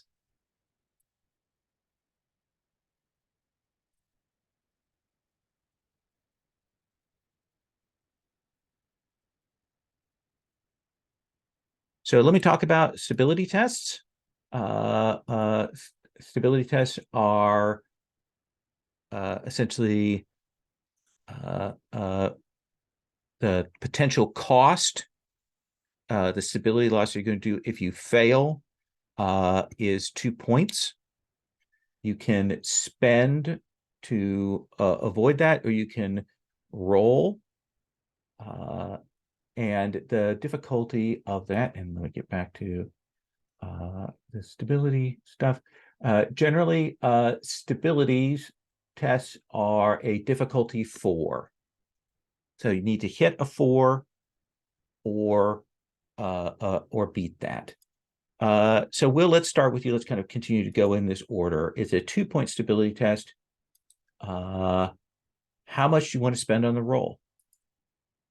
How you often does stability refresh? Sorry, Sherry, you. No, the link didn't show up until just now. I was asking him to put it in. So things will refresh at like at in between sort of cases right now is that. Cool. Well, then let's call it a 3-point stability spend. Okay. Now you probably don't want to spend 3 points, because the potential loss is only 2 points. Oh, I see. Yeah. Then I will probably just want to spend 1 then, right? That's the math That there, that's right? about the logical Yeah. way to do it. So D6 plus 1 then? Is Yeah. that right? Yeah. That's a 6. Okay. So you will you spend that 1 point, but you kind of keep yourself in focus here. Isabel? Yeah, I guess I will also spend a point. So Okay. just rolling the 2D or the 1d6 and then can add a 1 to it. That's a 2, so I'm going to fail. So that's usual. You have failed by 1. Okay. Sorry, by 2 actually. By 2. So you're actually going to lose 4 points of stability. Oh, so you just said that you would only lose 2. So but whatever you miss the roll by plus 2. Oh. That's somewhat different. Okay, that's good. It's a fine illustration of how it works. It is. Thanks, Lowell. You're welcome. Arthur. Arthur will just spend 2. Okay. So go ahead and make that roll. Oh, sorry. Didn't you say that I could just spend to avoid a roll? No. Yeah, I always have to make the roll. The difficulty is a 4. Okay, well, I will spend 2 then. Okay. On the basis of Sherry's Yes. Yeah, exactly. just don't roll a 1. Oh, when I roll a 6, that's okay then. So you're all good. So you just lose the 1 that you spent. And Wilford, what about you? No, hang I'm on. not I gonna spent spend 2. anything. Oh, spent 2. Yes. I'm sorry, Wilford. I'm not going to spend a penny. Okay. So roll a d6.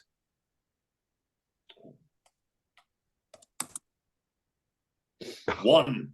So you will lose 5 stability. This is like what is it that your reaction? Why is this so shocking to you more than anyone else in here?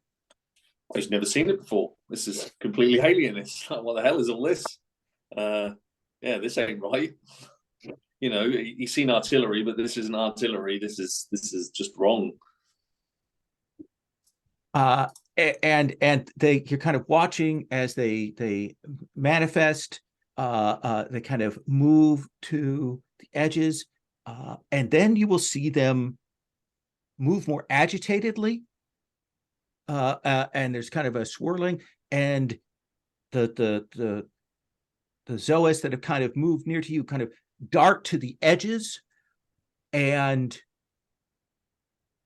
the ceiling opens up, and you will see this pair of enormous hands, red, come down into the room, and you will see the face of the dragon as it emerges down into here. The glare of it echoes what you saw. You've seen Blake's depiction of this thing, of the red dragon. And it reaches, and you will see it grab Crispina and then wrenches her, and she is gone. And you can feel the ritual cracking. The inertia, she's moved the process along, but now the leader of this has been wrenched. She is no longer in the room. Who takes over? I mean, it's Arthur. a cult. Is this a cult? This is a stability test, is what this is. Stability test. Okay. Arthur wouldn't think twice. Okay. He's obviously best equipped for this. Arthur, the ritual process is a test of stability. You kind of grab the lines of power, of force, to take control of it. You feel Isabella also kind of moved to do that, but you grab onto it. This is a 4-point stability test, difficulty 4. What you are doing is trying to build up margin of success to overcome the inertia that remains of this ritual. It may take more than one roll to do this, but failure could be dangerous for everyone who is involved. Don't worry, ladies and gentlemen. Everything will be fine. I will spend 3 Okay. and Spend roll 3. a d6. Yes. That's a 7. That is a 7. What what is it that you have to do? What is the force, the concentration that you have to do to bring this ritual to a close, to initiate the 4 of you into this? It is to understand the pattern. It is to observe the pattern that she was creating, and it is to complete it with an act of will. And you will grab onto that, and you can feel the ley lines. You can feel that the dragon reached from outside of those ley lines. Drawn in, did Crispina draw him in, or was it something else? You're not sure right at the moment, but you will connect up, and you will feel yourself bind to the magic here. And each of you can feel that emanation from the Zoas as it attaches itself metaphorically, spiritually to you briefly. Arthur, you will gain a magic rating of 2 as you grab on and affix yourself to the ley lines that run through this place. Each of the others will gain a magic rating of 1. If you wish, Arthur, you may immediately dedicate one of those 2 points to protecting this ley line, to defending it. Oh, absolutely. Okay. With no question. This is quite remarkable, ladies and gentlemen. And then the lights are gone, and it's just the candlelight illumination, and Crispina is no longer there. She is gone spiritually and physically from this place. Where's Miss Weiberg? You saw where she went, man. She was grabbed by those blasted hands. Oh, she's got to be somewhere. Got to be. I got to find her. Everyone's got I to gotta be find somewhere. Exactly. No. We have to separate the metaphysical impression we have been left with from reality. Isabella, Yeah, what but do you she's do? somewhere, isn't she? I think she's sort of like stepped away. She has that very strong sense, like her hackles. I mean, she knows that Crispina's gone the way that her brother is. And I think she'll stop and she'll go, she was attacked from outside of the lines of power. So we know that we're looking for something. And she sort of looks, she goes, outside of what we usually expect. We're going to have to research this if we can find her. But she is coming back, isn't she? Oh yes, don't worry, my dear fellow. We'll find her. Well, She's got Wilford, to come back. what are you doing? Wilford, are you just kind of still in shock here, or what? I think very much in shock. You know, one, he didn't really sort of understand what was going on. Maybe didn't totally believe it. And he's got a sense of that he owes her something, a sense of debt. So he'll be very concerned about where she has gone. Looking very puzzled and agitated somewhat. You know, and keep repeating that you know, she's got to be somewhere, and it's our job to find her. And I think that as you move around the ritual lines that you put down, so on, they had clearly not been crossed. She did not physically like move out or conceal herself. There's no trickery involved here. I think all of you can tell that. Richard, what about you? You're the person perhaps Richard closest. is taken. Yeah, I think Richard is astounded because whatever works we've done have never manifested anything so incredible as, demonic hands pulling someone from this plane, this existence, this.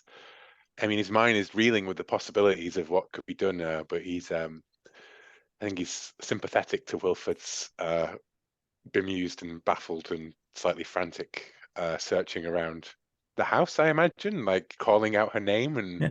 Well, you're in the to the- basement of the this library, in this ritual yeah, space. and the You're door not in remains. her house. You're in this Yeah, and domain. this library's door above, I imagine, remains locked from the inside. Yeah. Uh, I I never. She said if that we would tap into energies unknown to us before. That was why we came here for this ritual. Did we not follow the? We all followed the rituals. Yes, the fasting, the sacraments, the items. You want to make an occult spend? Yes, I do, because I want to go over what could possibly have gone wrong with my understanding of how this works. I think as you're kind of walking the route and looking at the room and stuff, the ritual was done properly. It was done as expected, but something outside clearly interceded. It was not a failure on your part, but it definitely seemed it did not reach to any of the others of you. It definitely drew Crispina, and you other four were not on its radar. I fear that we followed the ritual to the T. Crispina's spared no expense or lack of attention. That leads me to one conclusion only. It is she has spoken of rivals of other societies and other occultists, and perhaps, well, I fear it is those who have targeted our leader when she was at her most vulnerable, when she was working her art. Arthur? I think at the moment my greatest actual concern is for Wilford, Okay. because Wilford appears to have taken this very badly indeed.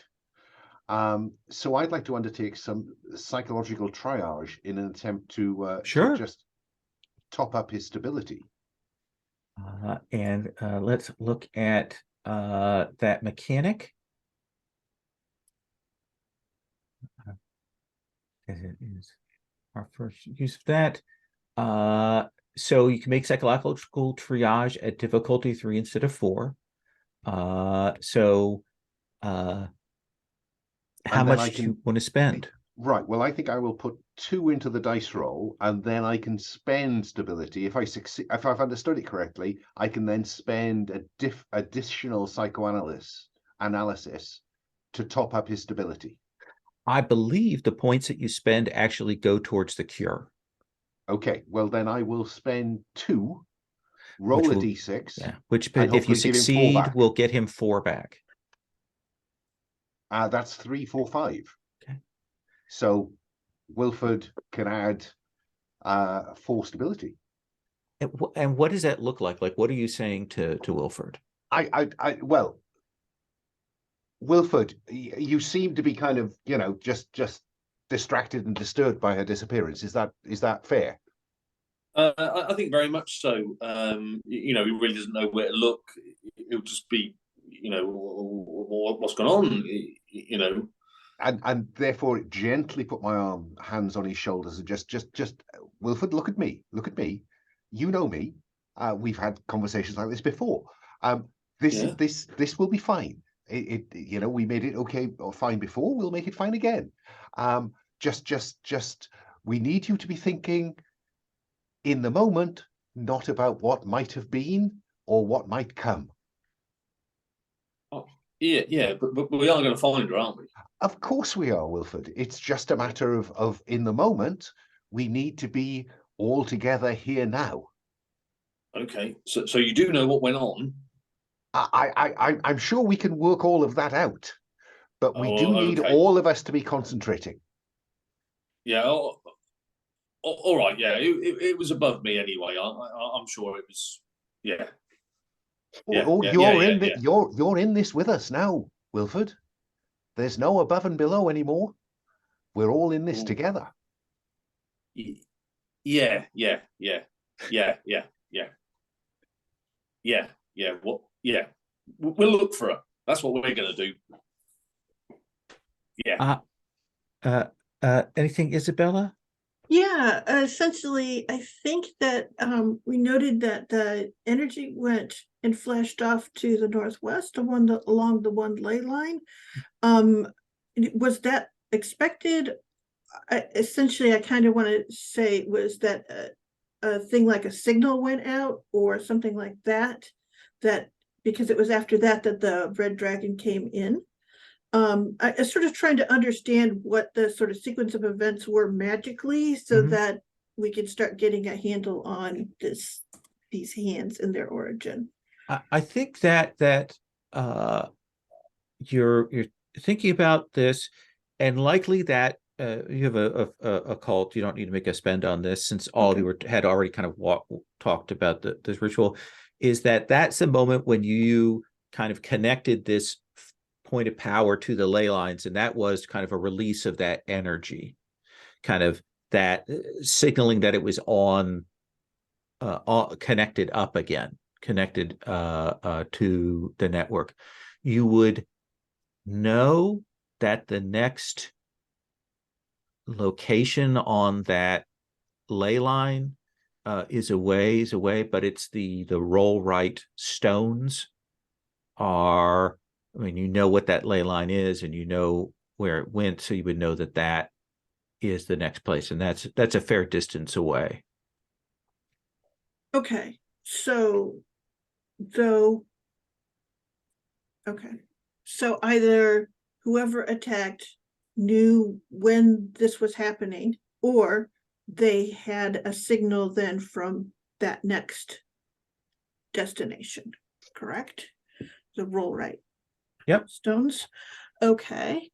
And since it happened outside the ley line, had Crispina spoken of anything that in our magics, like what that would mean?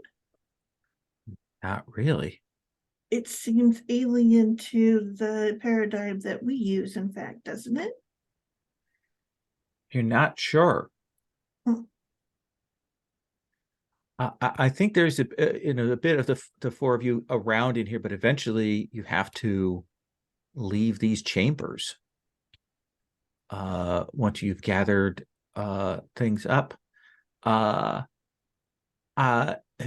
because you are an analyst, I will let you make a 1 point psychoanalysis spend if you wish. Yes, I think that's fair. Let me reduce that by 1. I have made my spend. And I think it's as the four of you are heading out, and you are turning the events of the evening. What time of year is it, Paul? Autumn. Okay.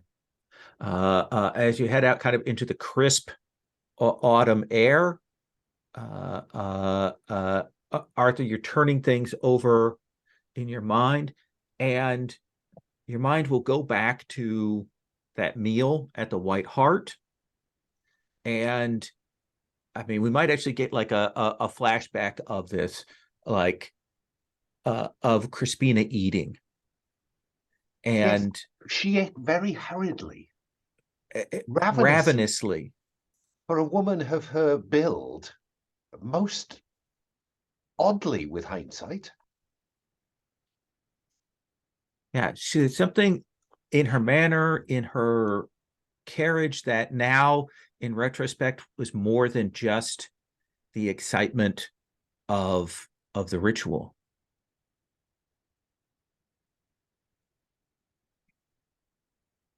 Now, there are a couple of possibilities, and so here's where I kind of hard frame some stuff. Certainly, you may have some occult contacts. Richard, you would know that Crispina had a teacher by the name of Edgar Winthrop. You've never met him, but you know that. You would also know that as another thing that Crispina's household is present here in Oxford. So there are a number of directions the group can go here. Would it be logical to look to Wilford in terms of the household? Presumably he knows she lives in Oxford. Is that? She lives in Oxford. Now none of you have seen each other for a month, but Wilford, do you think you have a key to her house? Muted. I think I definitely know how to get in. Okay. You know that she has a maid named Alice and a housekeeper, just 2 staff for her house.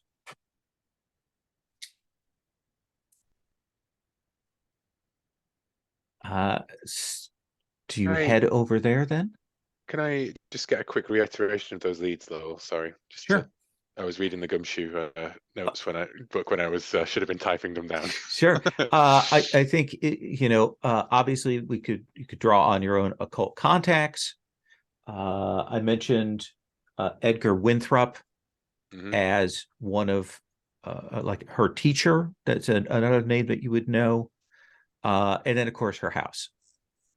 The house, and we have a vague feeling of the Willwright stones. Was it the Rollright stones? Yeah.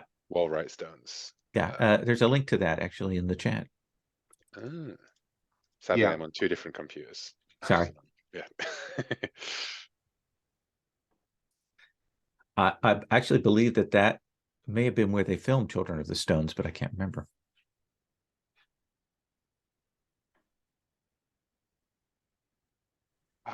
It's on the Oxfordshire and Warwickshire border.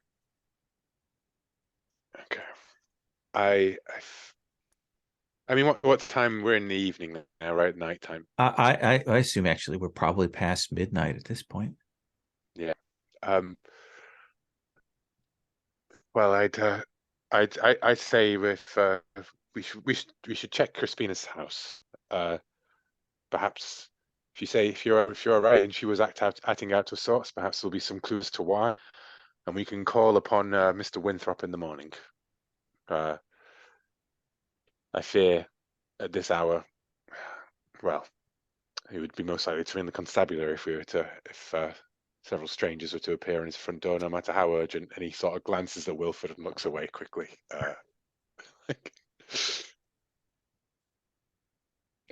He wouldn't see me. So Wilford, you've been given like a direction here, a thing to do. So what's your response to that? Are you hesitant? Are you anxious to go? What do you think? I'm anxious to go, but it is interacting with a woman, especially at this time of night. I think it would be best if a female accompanied me. There's no way she would speak to me, So I think I need a chaperone really to make it appropriate that I approach the housemaid Alice. Then let's kind of cut with you and Isabella kind of front and center, but Arthur and Richard behind. Does that seem reasonable? You've walked through Oxford here, probably a few of the late night pubs closing, though they close much earlier in these days. But maybe a few Oxford students singing and wandering about the place. But you will make your way up to Crispina's house. None of the lights are on, of course, at this hour. Wilford, do you let yourself in, or do you knock, or what? I think this is a back door. Wilfred would never go in through the front. Okay. So I would guide the rest of them around the back, where there is a key under a potted plant.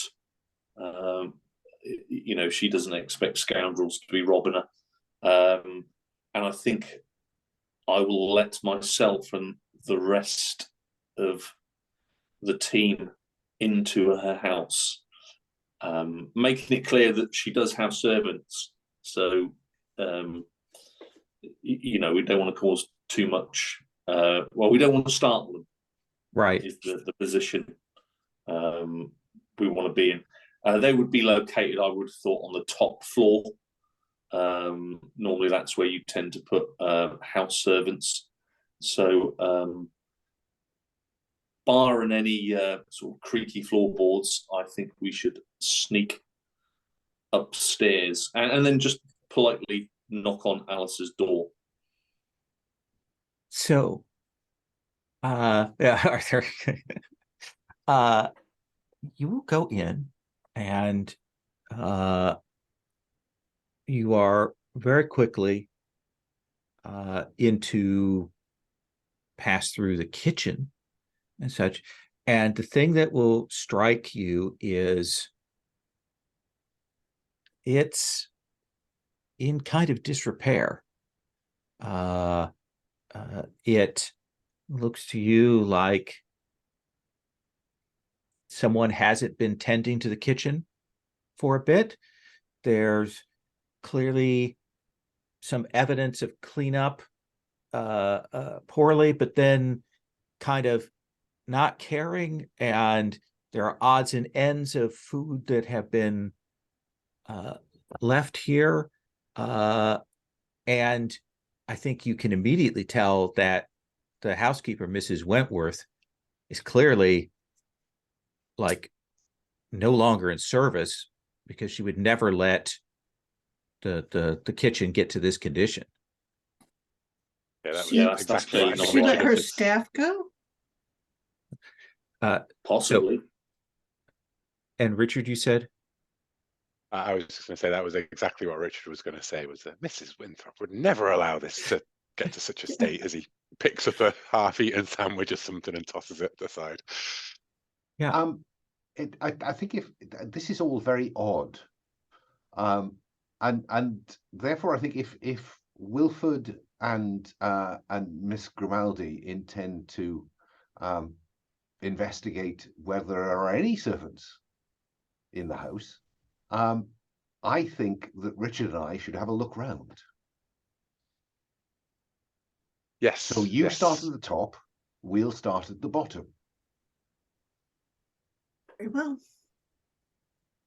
So let's start with Wilford and Isabella. Wilford, what is it that you want to find out? What is it you're doing? What is it you're looking into? I would like to go up to the servants' quarters and see if Alice tap a door, basically, in a polite manner. I've got Isabella with me, so it's not inappropriate. Yes, probably after seeing what's gone on tonight, and now the disarray in the kitchen, I do think something is amuck. I would like to draw a firearm. Okay. And so yeah, you can draw. Do you still have your service revolver? It was a revolver I stole off an officer. Okay. Soldiers don't get pistols. Right. That's what I mean. Yeah, it was a war treasure, shall we say? Maybe I stole it off a dead German. That probably worked out better. Okay. So yeah, I'll pull it and I'll sort of whisper to Isabella that it's just for protection.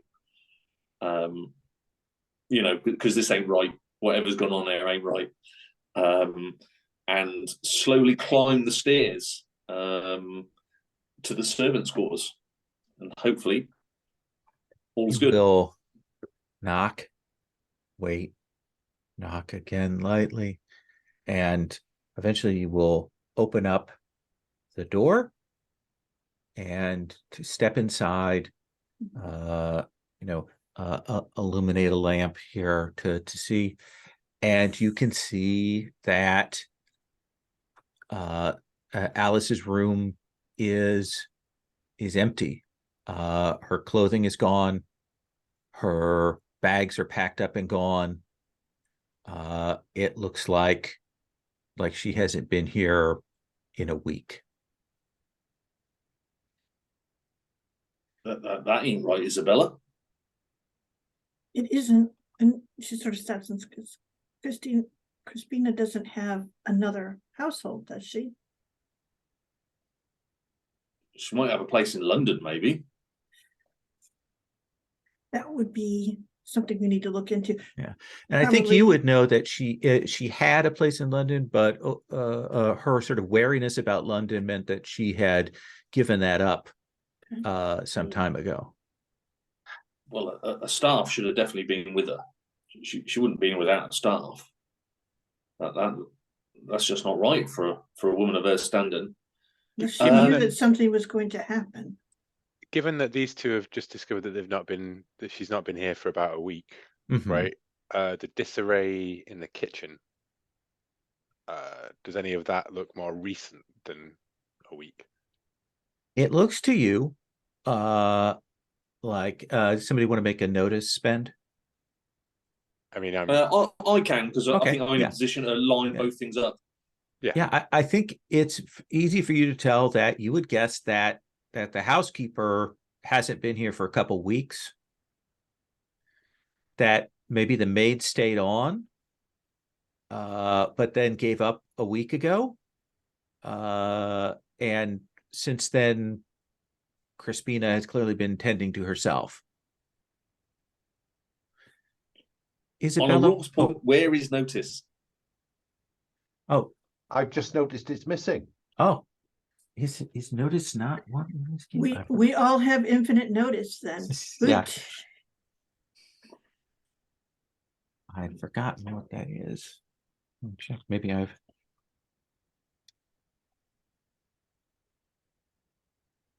some of Gumshoes have notice.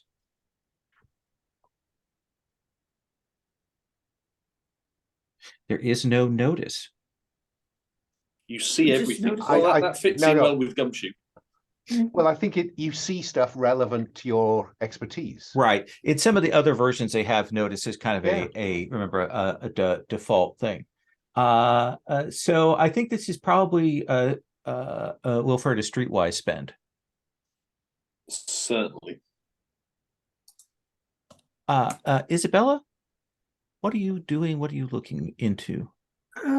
I sort of check the other servants' rooms. Like I knock the door and then open to see if they're all empty as well, just to clarify.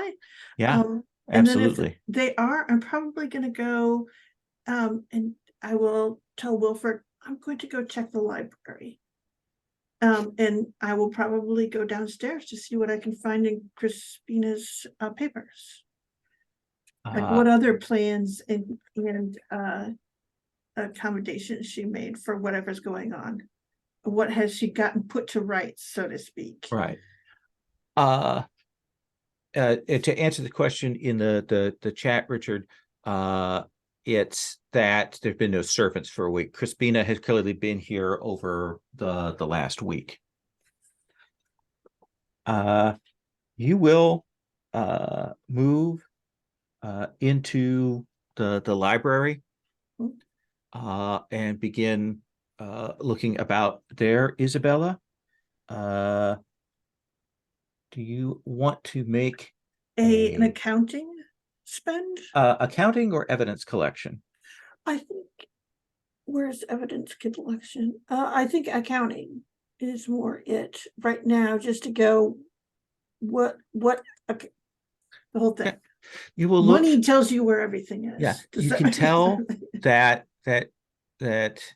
she's been not paying attention to accounts and such for the last several weeks. There is a notice from Mrs. Winthrop stating that given present circumstances, she is forced to leave her service. There's no specifics given there, but she seems outraged by something. But the thing that you will spot there in and amongst the receipts is you will see a receipt from a bookseller in London by the name of Chessover. The thing that strikes you, this Covent Garden bookseller, is it is 45 guineas for a copy of a book called Le Dragon Rouge.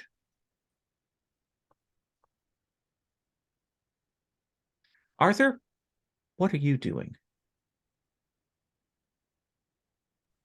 Well, I think we'll start on the ground floor and work our way up, and we probably will end up in her study or library at about the time that Miss Grimaldi is coming downstairs. But yeah, I mean, I think you're probably telling us what we already know, which is that we will find that the rest of the house, there is signs of, dusting has not been done. There's a thin layer of dust on all the surfaces that's built up over the last week or so.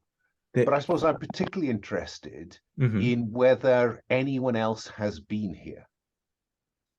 It doesn't look to you, I think, as you move through the dust and so on, that anyone else has been through the house.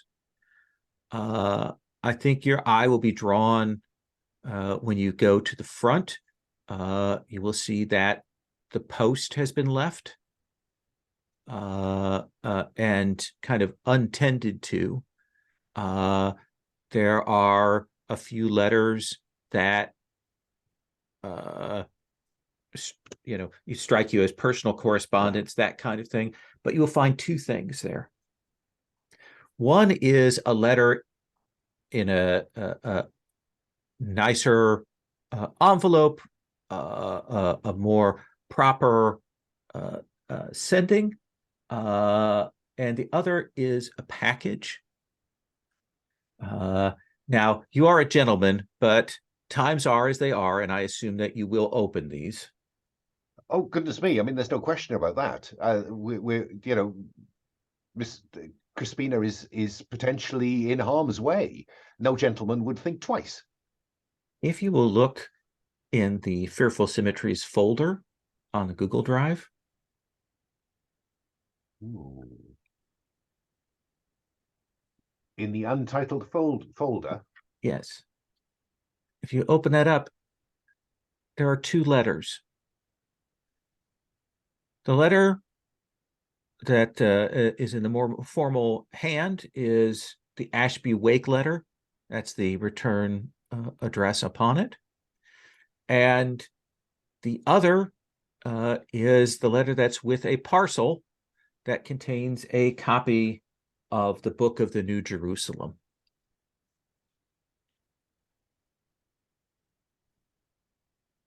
Oh, dear me.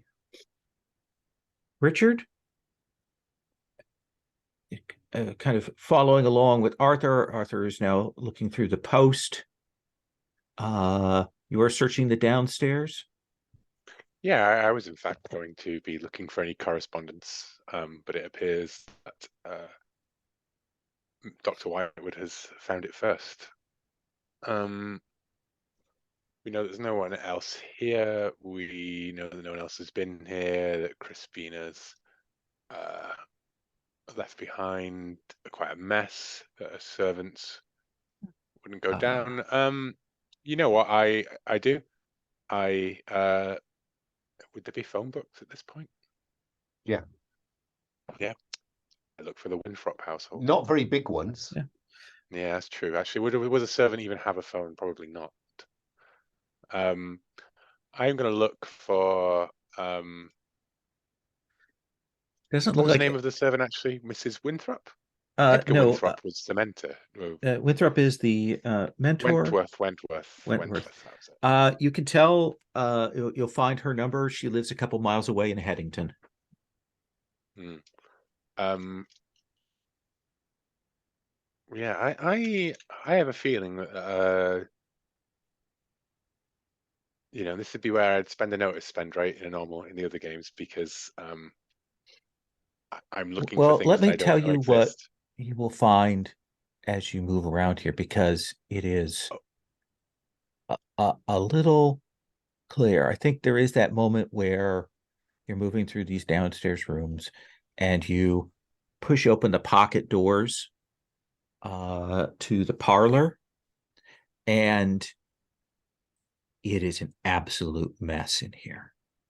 You can see that the carpet has been rolled back.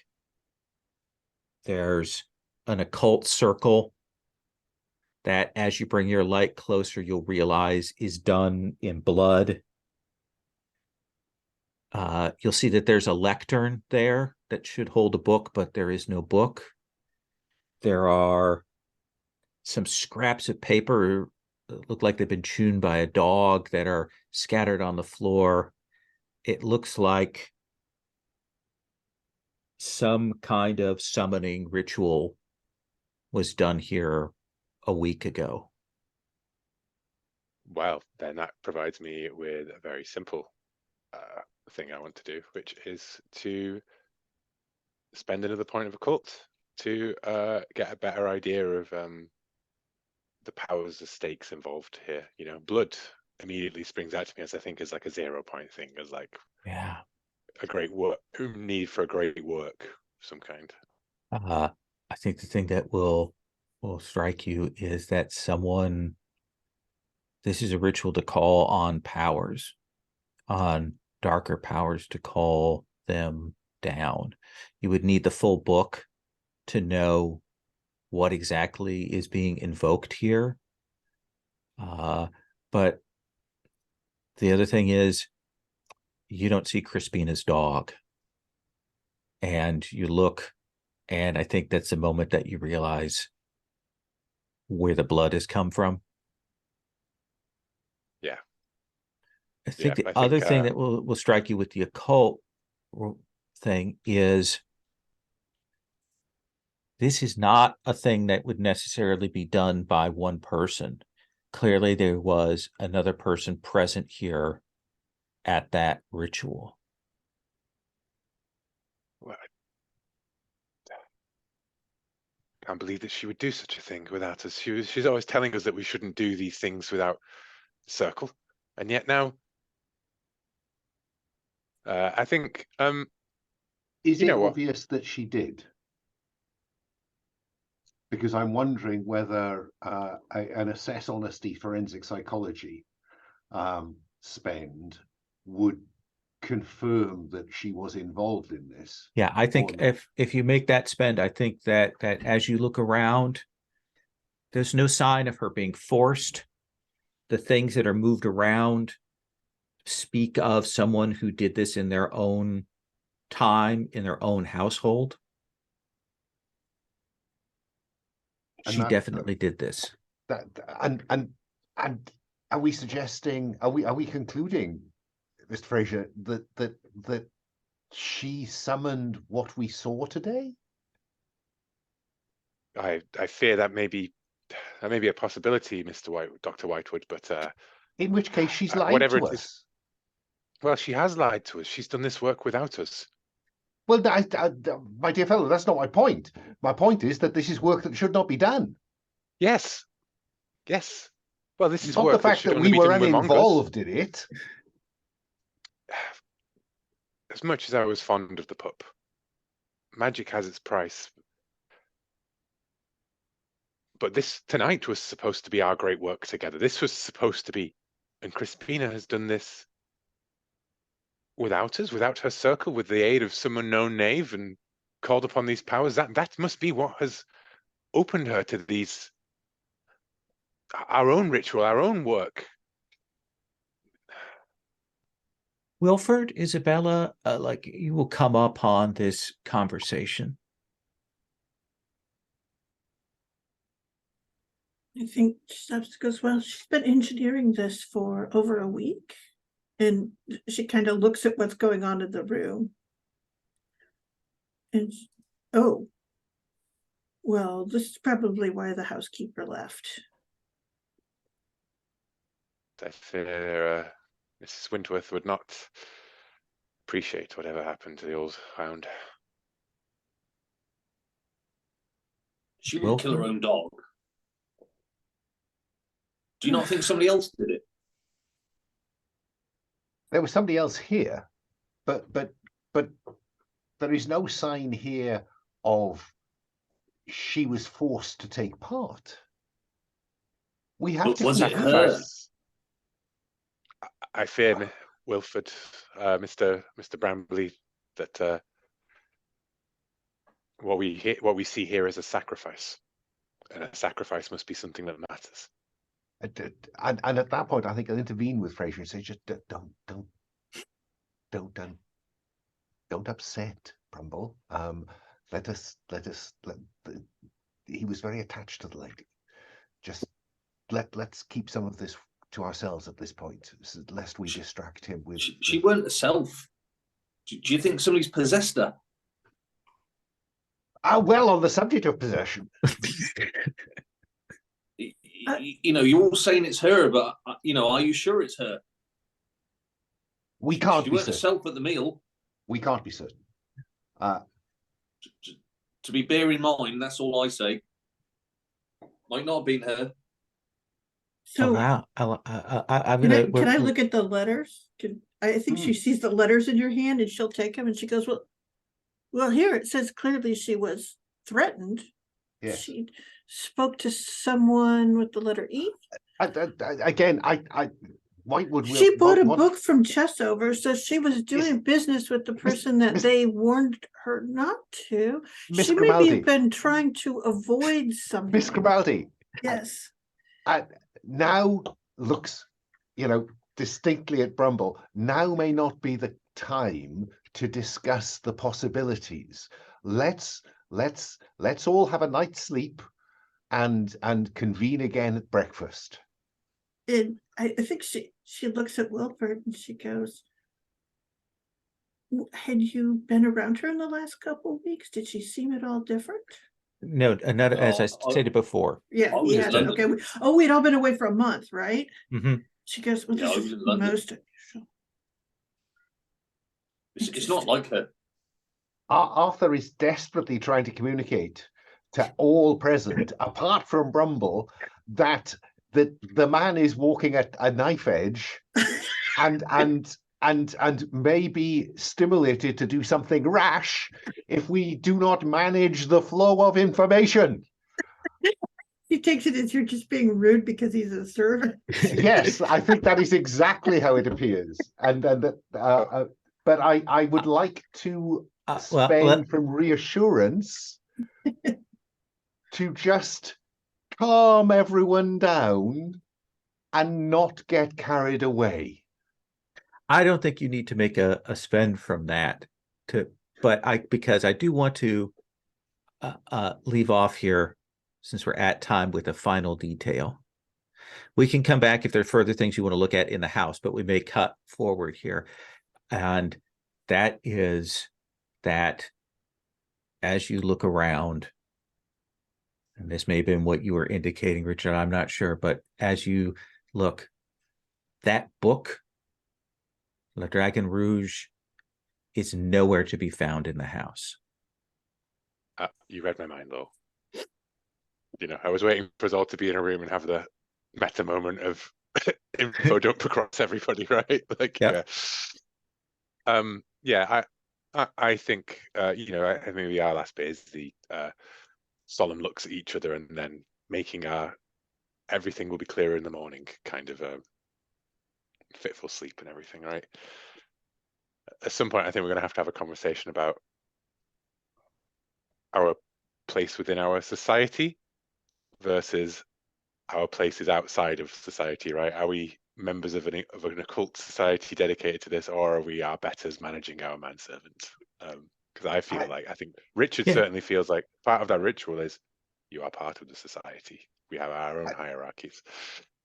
Yes, Yeah, yes, but there is a I'm wider society that you can't dismiss.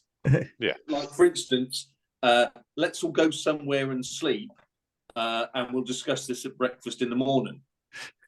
You know, well Wilfred's on not that. going to sleep in a park. No, of course he won't. No, not of course. I mean, Pembroke will put you up. There's no question. There is a house here, We can't and I'm stay certainly here. not.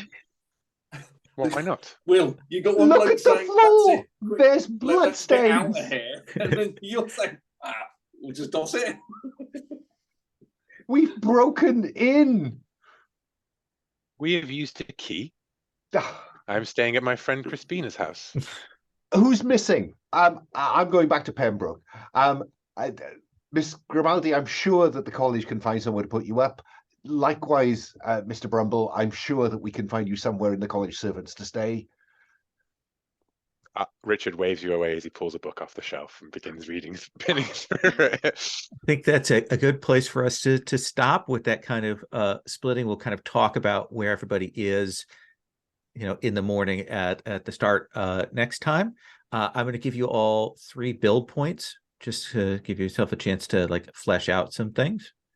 So that's 3 general, isn't it? So it's 3 general, or you can buy an investigative.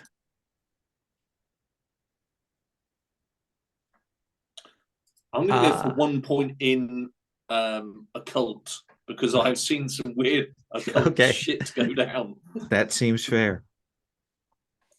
I would like to do just a quick stars, wishes, thoughts, and particular things that you want to see here as we go on. We're kind of, this is the sort of the hard framing to get us all set, and now there's lots of directions to go. Will, can I start with you? Yep, once I unmute myself. Yeah. Stars, there's a lot of to unpack with this, and it's hard when you're dealing with occultism of this nature, and the challenge of is what is true, right? Because other Cthulhu games start with your premise of being the normal world, and natural stems from that, so you know where the departures are, whereas this is that we are all steeped in a magical world that is, we are the occult role in Cthulhu, basically. Like, we are the half known shadows on the wall of the true horrors that lie underneath, right? But we're more indoctrinated we're more inculated into that world than otherwise. And I think it's a challenge, but I think you've done a really good job of putting that to us and framing it in ways that we can deal with it, and that vagueness and everything. And I think everyone's done a good job of like adapting to that sort of ambiguity and the difficulty of doing it. I love all the characters, and I love all the dynamics between us all already. It's great. I think it's a rather motley crew of weird occult types, which is great. Yeah. I actually really love having Wilfred Brumble there. Oh yeah. In particular. I'm so glad that we did get the tramp in the end, just because the common man is a perfect thing. And I think my wishes would be along those lines, is in that we are all supposed to have this, our pillars of sanity, right, reflect that, our connection, like we are driven in our own ways to these what's madness really at the end of the day, right, to a normal society. And I think it's interesting to have that maybe like less esoteric connection to the feeling of it from Wilfred Brumble. Like I'd like to see Wilfred standing among our occult society, perhaps solidified, even if he's at the bottom of the wider society. He has a place in this, and the kid gloves are going to have to come off, despite his fractured psyche. And, like. But yeah, I look forward to more of it. My big wish is that the Book of New Jerusalem was half the size, so that I could actually read it and retain any of the knowledge. Because I've been dipping in and out of it, and I've been like, "There's too much here. I have no idea." It's a little bit. I would look geographically, and also in the back of the Fearful Symmetries book, there are ley line maps if you want to look at those, you're welcome to look at those, since you would have access to that kind of thing. Cool. I'll Uh, look at that. New Jerusalem start based around Oxfordshire, right? Yeah. Because obviously it's in alphabetical order, so I've read none of the Oxfordshire books. Yes, of course. Yeah. Alan? Real start to you, Lowell, for the pacing here, because you managed to both do a bit of world and character building, get us through the significant event we needed to get through, and also leave us with a handful of clues that we're going to have to make some difficult choices about which one we're going to follow up on, because they may or may not be connected, but they're not obviously connected yet. Whether we can convince Wilford that protecting somebody from the beast is more important than pursuing the Earl who may have done away with Crispina is I think, the harsh question. In terms of wishes, I would like to see both Arthur and Wilford embark on an arc which sees their relationship change, that sees Wilford's status rise and Arthur's understanding grow, and to test his supposedly quite liberal views, both in respect to Wilford and Miss Grimaldi, because he certainly is some way away from calling her Isabella. Very nice. Paul? Yeah, some great diverse characters across the piece there. You don't always see that, so it's really good to see. Isabella, great character, and some good teamwork there. Yeah, Wilfred is a bit different. Yeah, I will lean into becoming a bit more sort of part of the magical crew, but maybe the draw of Wilfred is that he's not. Yeah, just more of the same. Okay. Everyone's good. And Sherry? Again, I will reiterate, all-star cast, you all are awesome. I'm glad I chose to play an American because I don't know a lot of the things, that this does seem very steeped in it. So you get to give me a tour of of all of these things, and I'm looking very much forward to it. I hope that I'm useful, and it's been really fun to watch so far, and a great start to the story. So I don't know if that's a standard start, but it's definitely piqued my interest. Can I just reassure you, Sherry, that we've watched just as much Poirot as you have? Okay. That I know. Any wishes? Ooh, yeah, I mean, well, here, I would like to get to know a little, like I know that this stuff is regional. I would love it if we kind of got a sense of what's going on in a particular region. Okay. Like that kind of thing, like you get to know a little, instead of just leaping around everywhere and it just being disorienting. Like, what's the dynamics of the occult here exactly in Oxford? In one place. Okay. Exactly. That seems good. Yeah. Thank you all so much. I'm going to stop the recording.